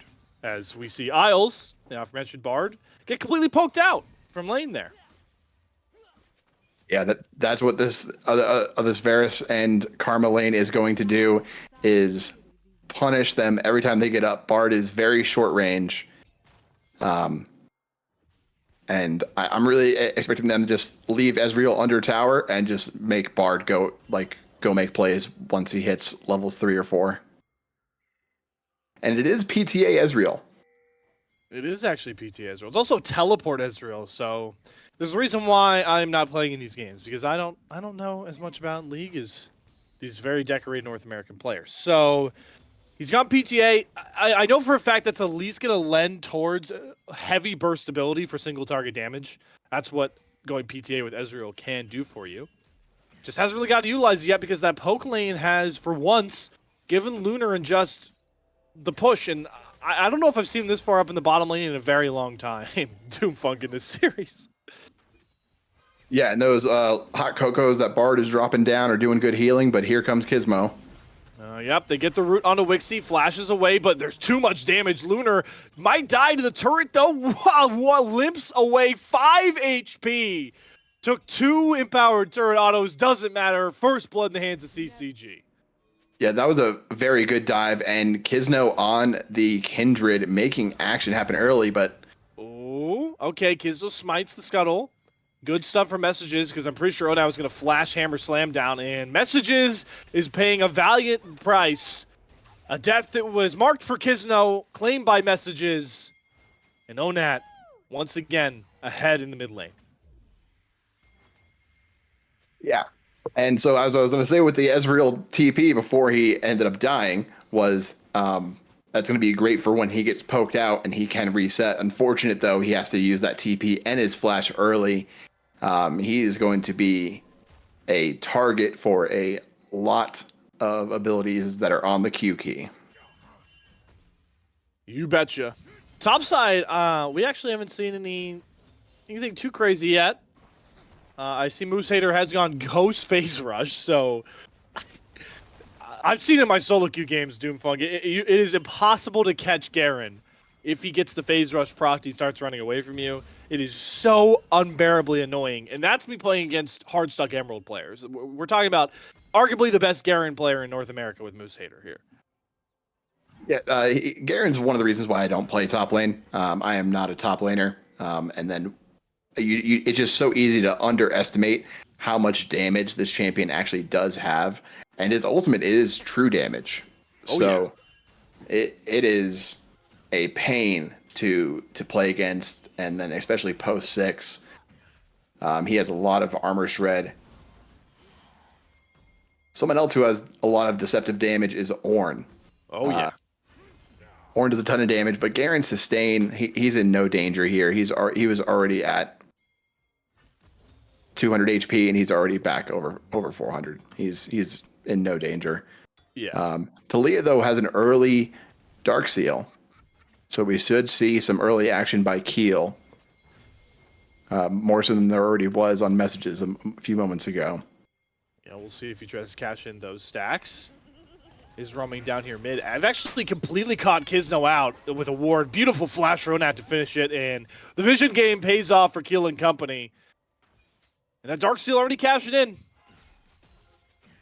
Yep, there is a stack on it. The Jace is 2-0 already, which is not a good sign for CCG. Ooh, good route though here from Justin. No magical journey for Isles. Pop goes the Weasel. Lunar pops the Ghost, trying to set up a big piercing arrow. It's not in cooldown yet, so Wixie will limp away, but this is a stark difference from game number 1 and 2. CCG have the upper hand in the bottom lane, and that piercing arrow will solidify it. Was a great piercing arrow. That was very well placed. Lunar is 2-0-1 already at 6 minutes in the game. As long as CCG can avoid this Jace for a little while, or at least attack him directly. Oh, Kisno. Oh, okay, all right, hold on. Smites the dragon, he's out. Isles? Yeah, that okay. level up. Yeah, that level up saved his life right there. I'm going to be honest with you, Doomfunk. I was totally listening to what you were passionately talking about, that I didn't even process that Isles was about to solo kill Kisno with the dragon. But hey, it didn't happen, so why talk about it? Yeah, I mean, I was I actually stopped talking there for a moment because I was just like, is this about to happen? But yeah, Hater getting chunked a little bit, but if he's out, he's going to be just fine. So yeah, as I was saying, they either need to avoid this Jace and not give him any more gold, or they need to start to punish him before he gets too out of control and is able to one-shot all the squishies on CCG. Yeah, Onat, if we can take a look at the gold discrepancies, I'm pretty sure he's the main reason. Yep, he is the main reason the gold lead is even close. 900 gold lead over his lane counterpart right now. And it's the reason why Peach Cat's lead is so close. If you're CCG, though, you'll take it, right? I mean, you were looking at going up against a Garen into an Ornn and a Jace into an Annie, and your bottom lanes come out ahead. I don't want to say you assumed one of your lanes would not go well, but you had to at least think from the draft alone that one of these solo laners for Peach Cats would come out with a lead. Yeah, I thought that CCG had won the draft until that Garen pivot at the very last moment.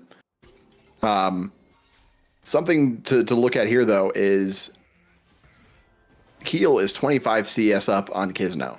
Yeah. This Kindred cannot afford to be that far behind. He's also going Triforce first item. He really needs to farm faster. I can't think of a better way of putting it. My eloquence is going on that one.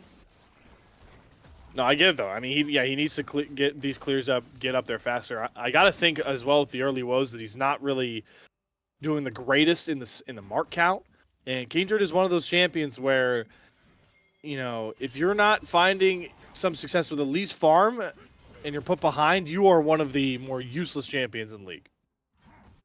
Yeah, you become an R to save your teammates. He has one mark. He has one mark, Doomfunk. He doesn't even have one yet. 0 marks. Well, 0, yeah. So, yeah, he made tried to make an invade happen once. And went for that bot dive, and since then, like, Talia is got a lost chapter. Her clear is much faster than Kindred's, and as I say that, she just backed and bought a Leandri's, so she is going to clear her camps before Kindred even has a chance to look at his mini map. How much of a discrepancy is that going to be? Because we saw in game number 1, Keel was just massively ahead on his Kindred, kind of blew open game number 1 gates. The Graves ended up being a really big factor as well later in the game through farm. Keel has been outclassed, and I hate to say it, but CCG are really feeling the pains of not having Fnatic here today. Yeah, the Kindred being this far behind, where, as I was saying in draft, the Kindred is there to fill the gaps of the poke bot lane and have that constant DPS threat.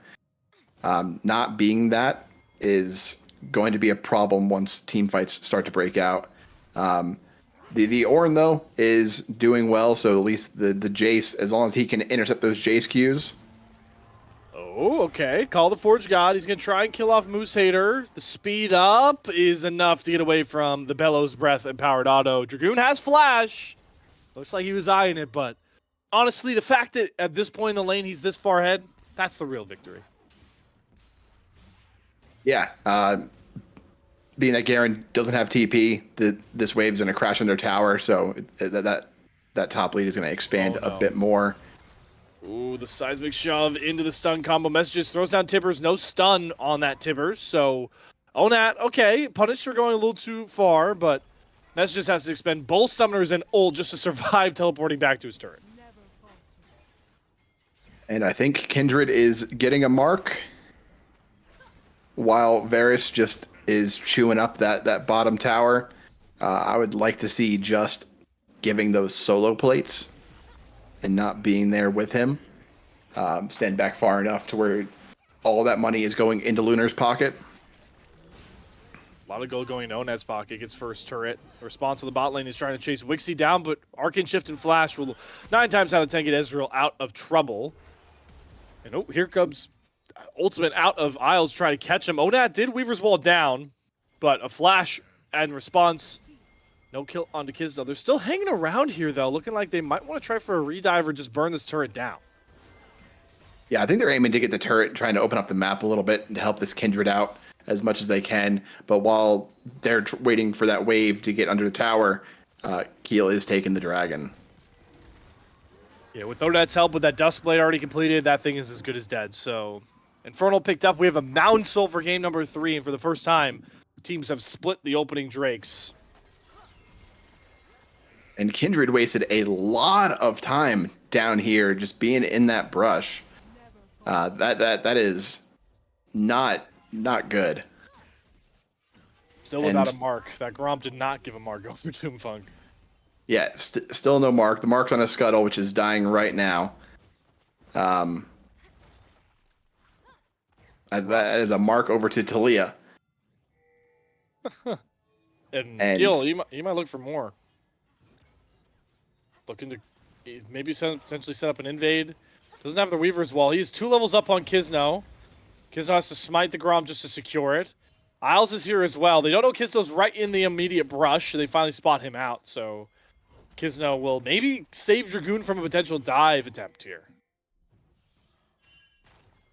Yeah, I don't know who saved who there. I don't know if it was Dragoon that saved Kisno or Kisno saved Dragoon. But let's keep an eye on this Jace. His Duskblade is done. Tier stacking. Oh, and my God, where did Kisno just go? One combo from Keel, and Onat deletes Kizno. Falls once more. There's a good Chains of Corruption. Big Tempered Fate dodged out by Lunar. What a flash to make sure he can finish off Onad. The shutdown going over to Tippers, but they're going to get a lot more for it. Lunar on a killing spree. Beautiful call. The Forge God double over to Lunar. The shield from Just saves him from the Garen ult as well. CCG's bottom lane does not want to be swept out of the ACL. Lunar does not want this series to end, and my hats off to him. He is playing exceptionally well. That was a great series of movements and ability presses and clicks by him. The flash, the confidence, just continue going forward, and with a Garen running at you with Stridebreaker or Gordring, Stridebreaker. And I gotta give hats off to Just Shield at the perfect moment that Garen ult was coming down. Just saved Lunar's life, but together they are a great bot lane. They're playing exceptionally well. And they're gonna have to be the catalyst here because Lunar has 4 of the 6 kills. He's participated in every kill, by the way, so far for CCG. And he's now already at 2 items, looking to get that more mana stacked up. And once that comes online, these arrows are gonna really pack a punch to everybody except maybe Moose Hater. Yeah, we got we're gonna have 3 Amir Menas in this game. Jace is a bit further into his tier than Varus is, but Ezreal, of course, started with tier, so he has almost got his fully stacked. Messages had a great stun, which allowed Lunar to do his things there, but we got some more poke and fighting happening right now. Yeah, and Lunar is the catalyst. He did all the damage, the Chains of Corruption too, just to secure his unstoppable kill.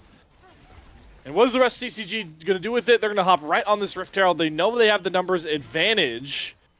They have Onat on the bot side. Dragoon also down there has teleport available. Keel looking like he maybe wants to try for something, waiting in the brush. The messages might get caught here. Has to speed up, though, to get away from Moose Hater. Pops Ghost in the phase rush. Here's the Weaver's Wall. Messages, good flash, though, to get away from that 0 to 100 Garen. And bot side, Dragoon, is he going to get this solo kill on Onat? Trying to run away. The flash, one more auto. Good sidestep. Needs the speed up, but he won't get it. The bated breath will give it. And Dragoon, that sneaky Ornn damage, Doomfunk gets him something. Yeah, and it's on the Jace. That is 30 more seconds where he is not farming. That's really what we're going to need, is to keep Onat out of this game. And then don't forget that Wixie exists later on in the team fights. Because Wixie, once again, is 0-3. Last time he was 0-3, he ended the game with 7 kills and 4 deaths. Did that Rift Herald not crash, by the way? I don't know what that interaction was. Oh, Bard ult. See, this is why Alls is elite producer. I'm not going to take credit for remembering that. That was Alls, everybody. Our producer reminded me that I don't know League of Legends well enough. But great Bard ult for Miles. What's one of the small perks you get for picking Bard? You can cut down Shelly charges.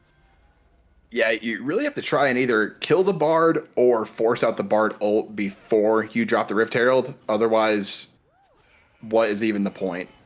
Or at least try to cross map it. There's plays to be done around that, but we have 4 people mid on CCG while Keel is soloing the dragon. Yeah, I wonder if CCG knows that this is happening. They're definitely NA ramming it. Ooh, that reset hurts. Gets a lot of health back, and now Just is roamed down, and they're like, hey, where's Dragon? It's not there. And Keel can't do it all on his lonesome.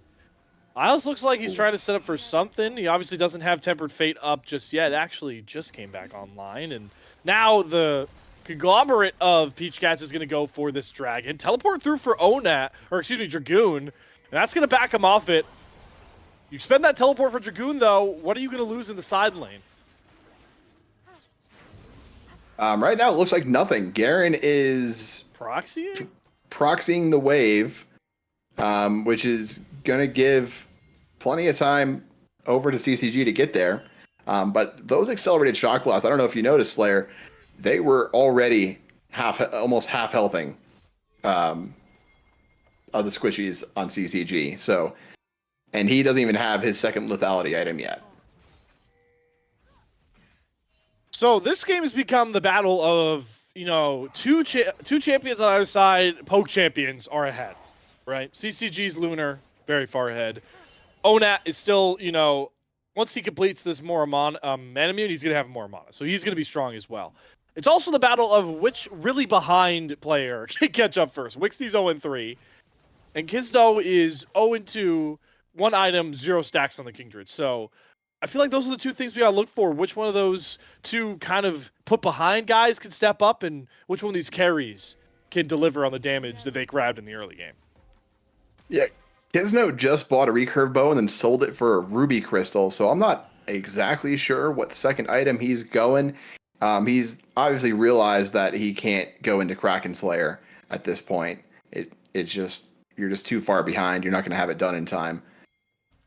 So he's just going to go more bruisery Kindred and just be an annoyance more than a damage dealer. Well, they might get him a kill finally. Messages will grab it. Isles' magical journey gets him nothing. I don't know if that got Kisno a stack, but that at least gets him another assist, and that's gold nonetheless. So good pick there from CCG. Like we talked about, this is for their season, and they are playing like it.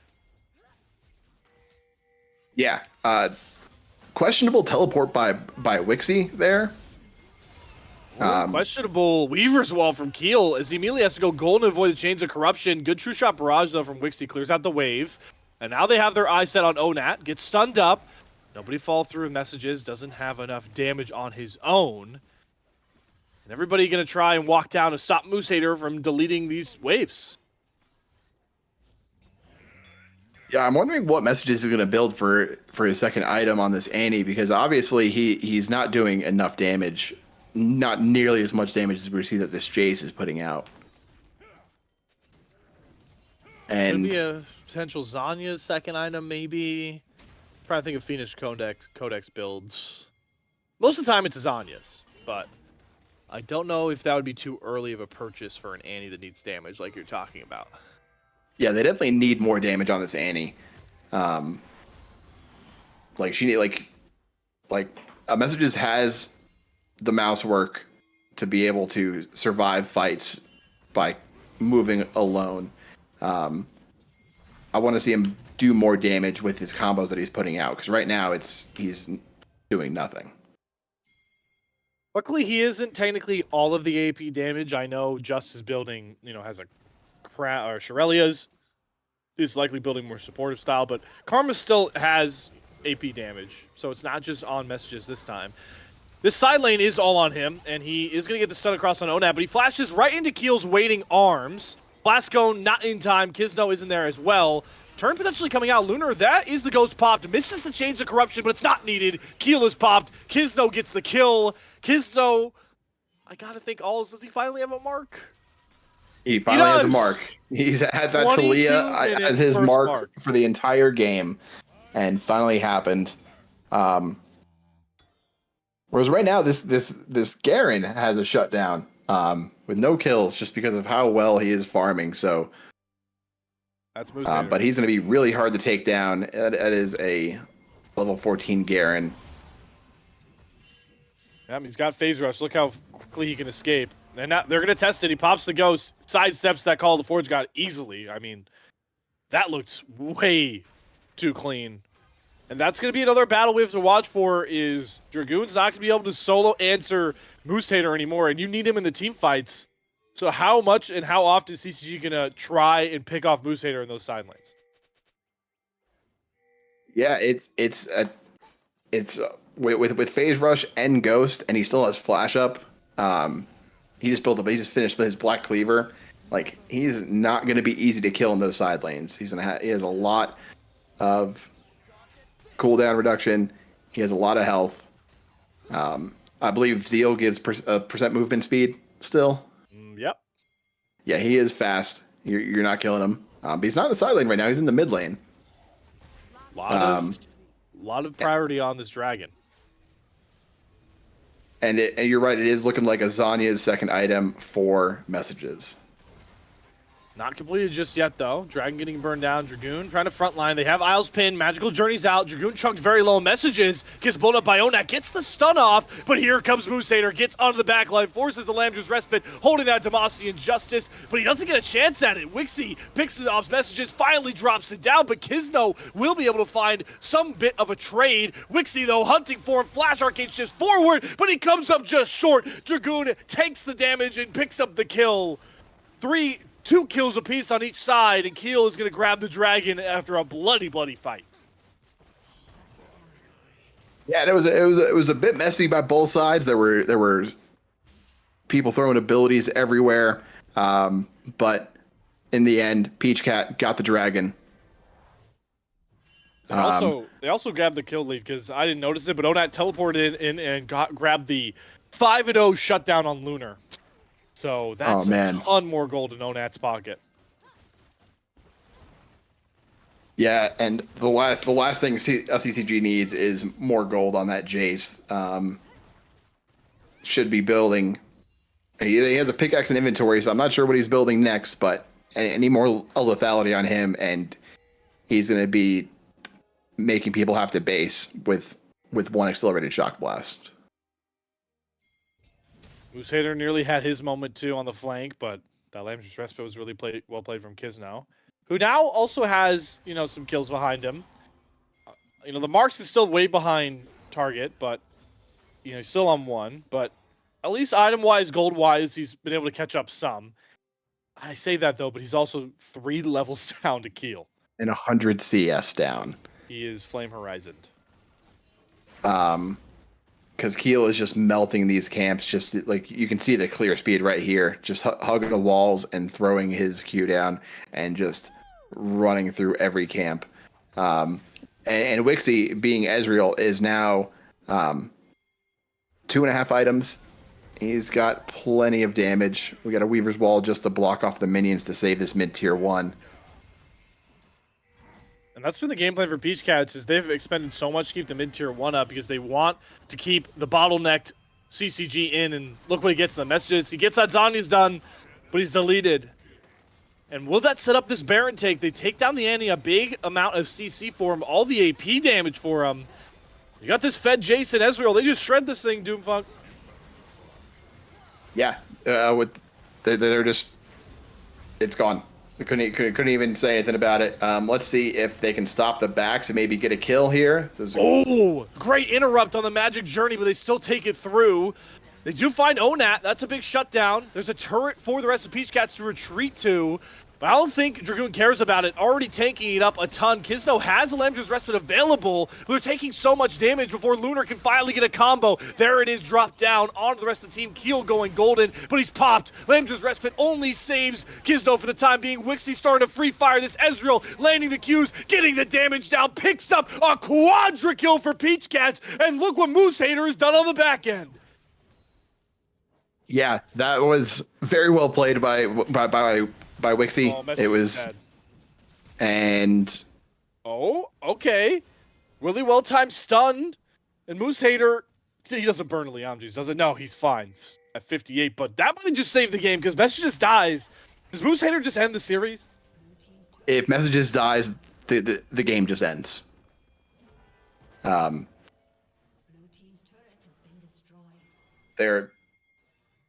They're going to do a lot with this Baron.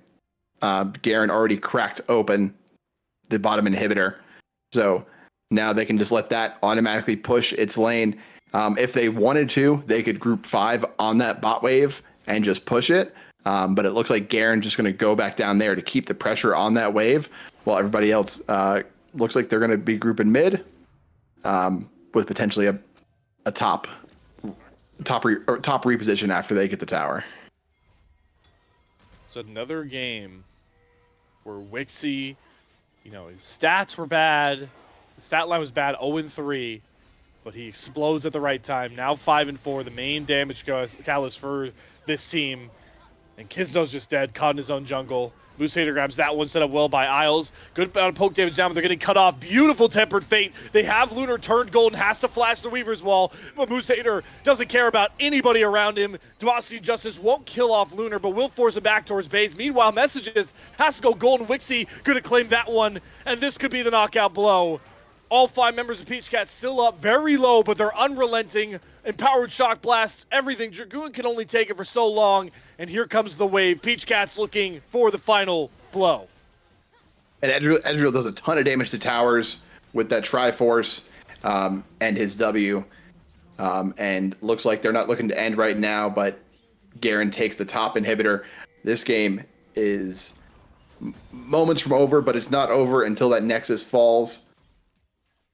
There are ways for CCG to get back into this.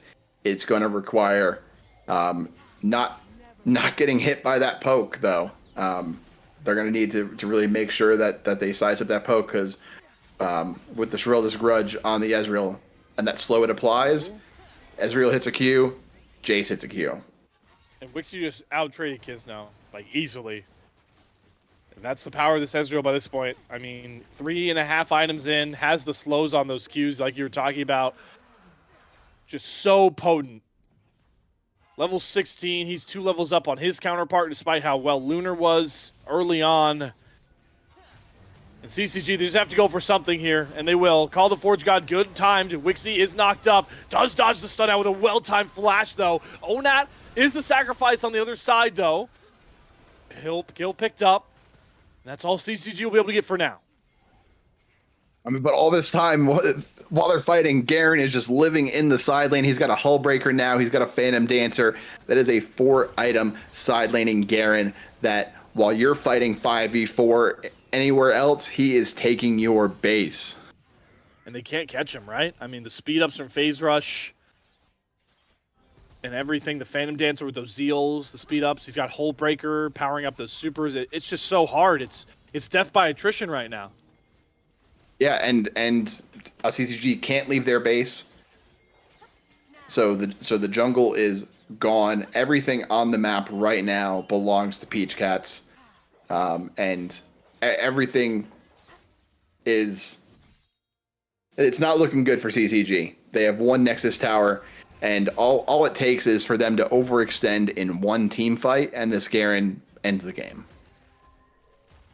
CCG desperately need Dragoon to be their tank in those fights, to be a lot of their engage alongside Messages. So you have to pay a price. It's either Dragoon stops Moose Hater from ending the game on his own, or Dragoon's there to be the catalyst for your team fights. You can't have both. Peach Cats, they're too good of a team to let you.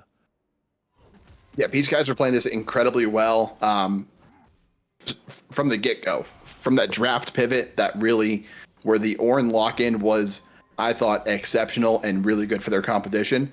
And because they baited him with the Taliyah mid that they've played in the past 2 games, and then they just move it to the jungle and lock in that Garen top lane, which has just been an absolute menace in the side lane. No one can kill him. He died 1 time, and that was in a team fight. Oh, no. And now Dragoon, he's gone. Big damage from Keel. The Demacia Justice gets it over top. The tank gone for CCG. Is this it? Keel wants it. Weaver's Wall out. Has Messages caught on the other side. Has to stun his way out. Drops all of his damage. Keel's still healthy. And Wixie's going forward. The Qs, the slows. Messages has to go golden in his own fountain, but Wixie still finds him. Kisno on the other side. Can't deal with Moose Hater. Gets popped outside of his own Lamger's respite. It was a slow burning death. But Peach Cats were the better team here today. They end CCG's season with a 3-0 sweep to move to top 4 in the Aegis Champions League. That was very well played by Peach Cats. Like I said a moment ago, just from the draft pivot of moving the Taliyah from the mid lane to the jungle, with the Garen counter pick into the Ornn, and then just having 2 of the strongest poke champions in the game, one of the safest champions with Ezreal, to just prevent losses. Like, Jace has great wave clear. Ezreal doesn't have great wave clear, but at least he's a safe champion himself. And just masterfully played by Peach Cats. They were put down in the lower bracket for the first time. They did not disappoint. 3-0 sweep. They will play the winner of Mirage Alliance and Ole Miss Esports. But for CCG, yeah, it's an unfortunate end. Don't have their full team. It really bites them in the draft. I mean, keep in mind, folks, they were without first wave bans this entire time. And you can see the effect it had on this entire series. The power of that Talia was massive in every single one of those games. And there's no way for CCG to really counter it except be wanting it. And that was never in their plan either. Yeah, and not playing with your starting jungler at like in an elimination game like this, that just hurts because of all of that like tempo and communication that you've built up, and then having to go to a substitute, which also lost you 3 bans. Could have been a much different series. Totally different. And well, that's kind of technically the end for CCG Sports League of Legends in 2023. I do know that you guys are looking to see CCG repped in Battle on Summoner's Rift, the Immortals Combine that is happening soon. CCG has a team in it, which will be fun to watch. If I can remember correctly, CCG Futures. I'm trying to remember. Yeah, it's kind of CCG Futures. I was trying to remember if it was any of the players that we saw today. It's not. It is not. It is Quacker and Music from CCG Futures, and that's Akashi, who huge fan of in the mid lane for that one. Levitate, amazing AD carry, alongside Breezy, the AoE support. So that's going to be fun to watch. And if you're looking for a CCG fix before we turn the calendars over 2024, you'll get it there. But outside of that, that's it for the squad in Aegis Champions League, Risen Champs League, all other amateur leagues. It's over for CCG. Time to move on to 2024 and bigger and better.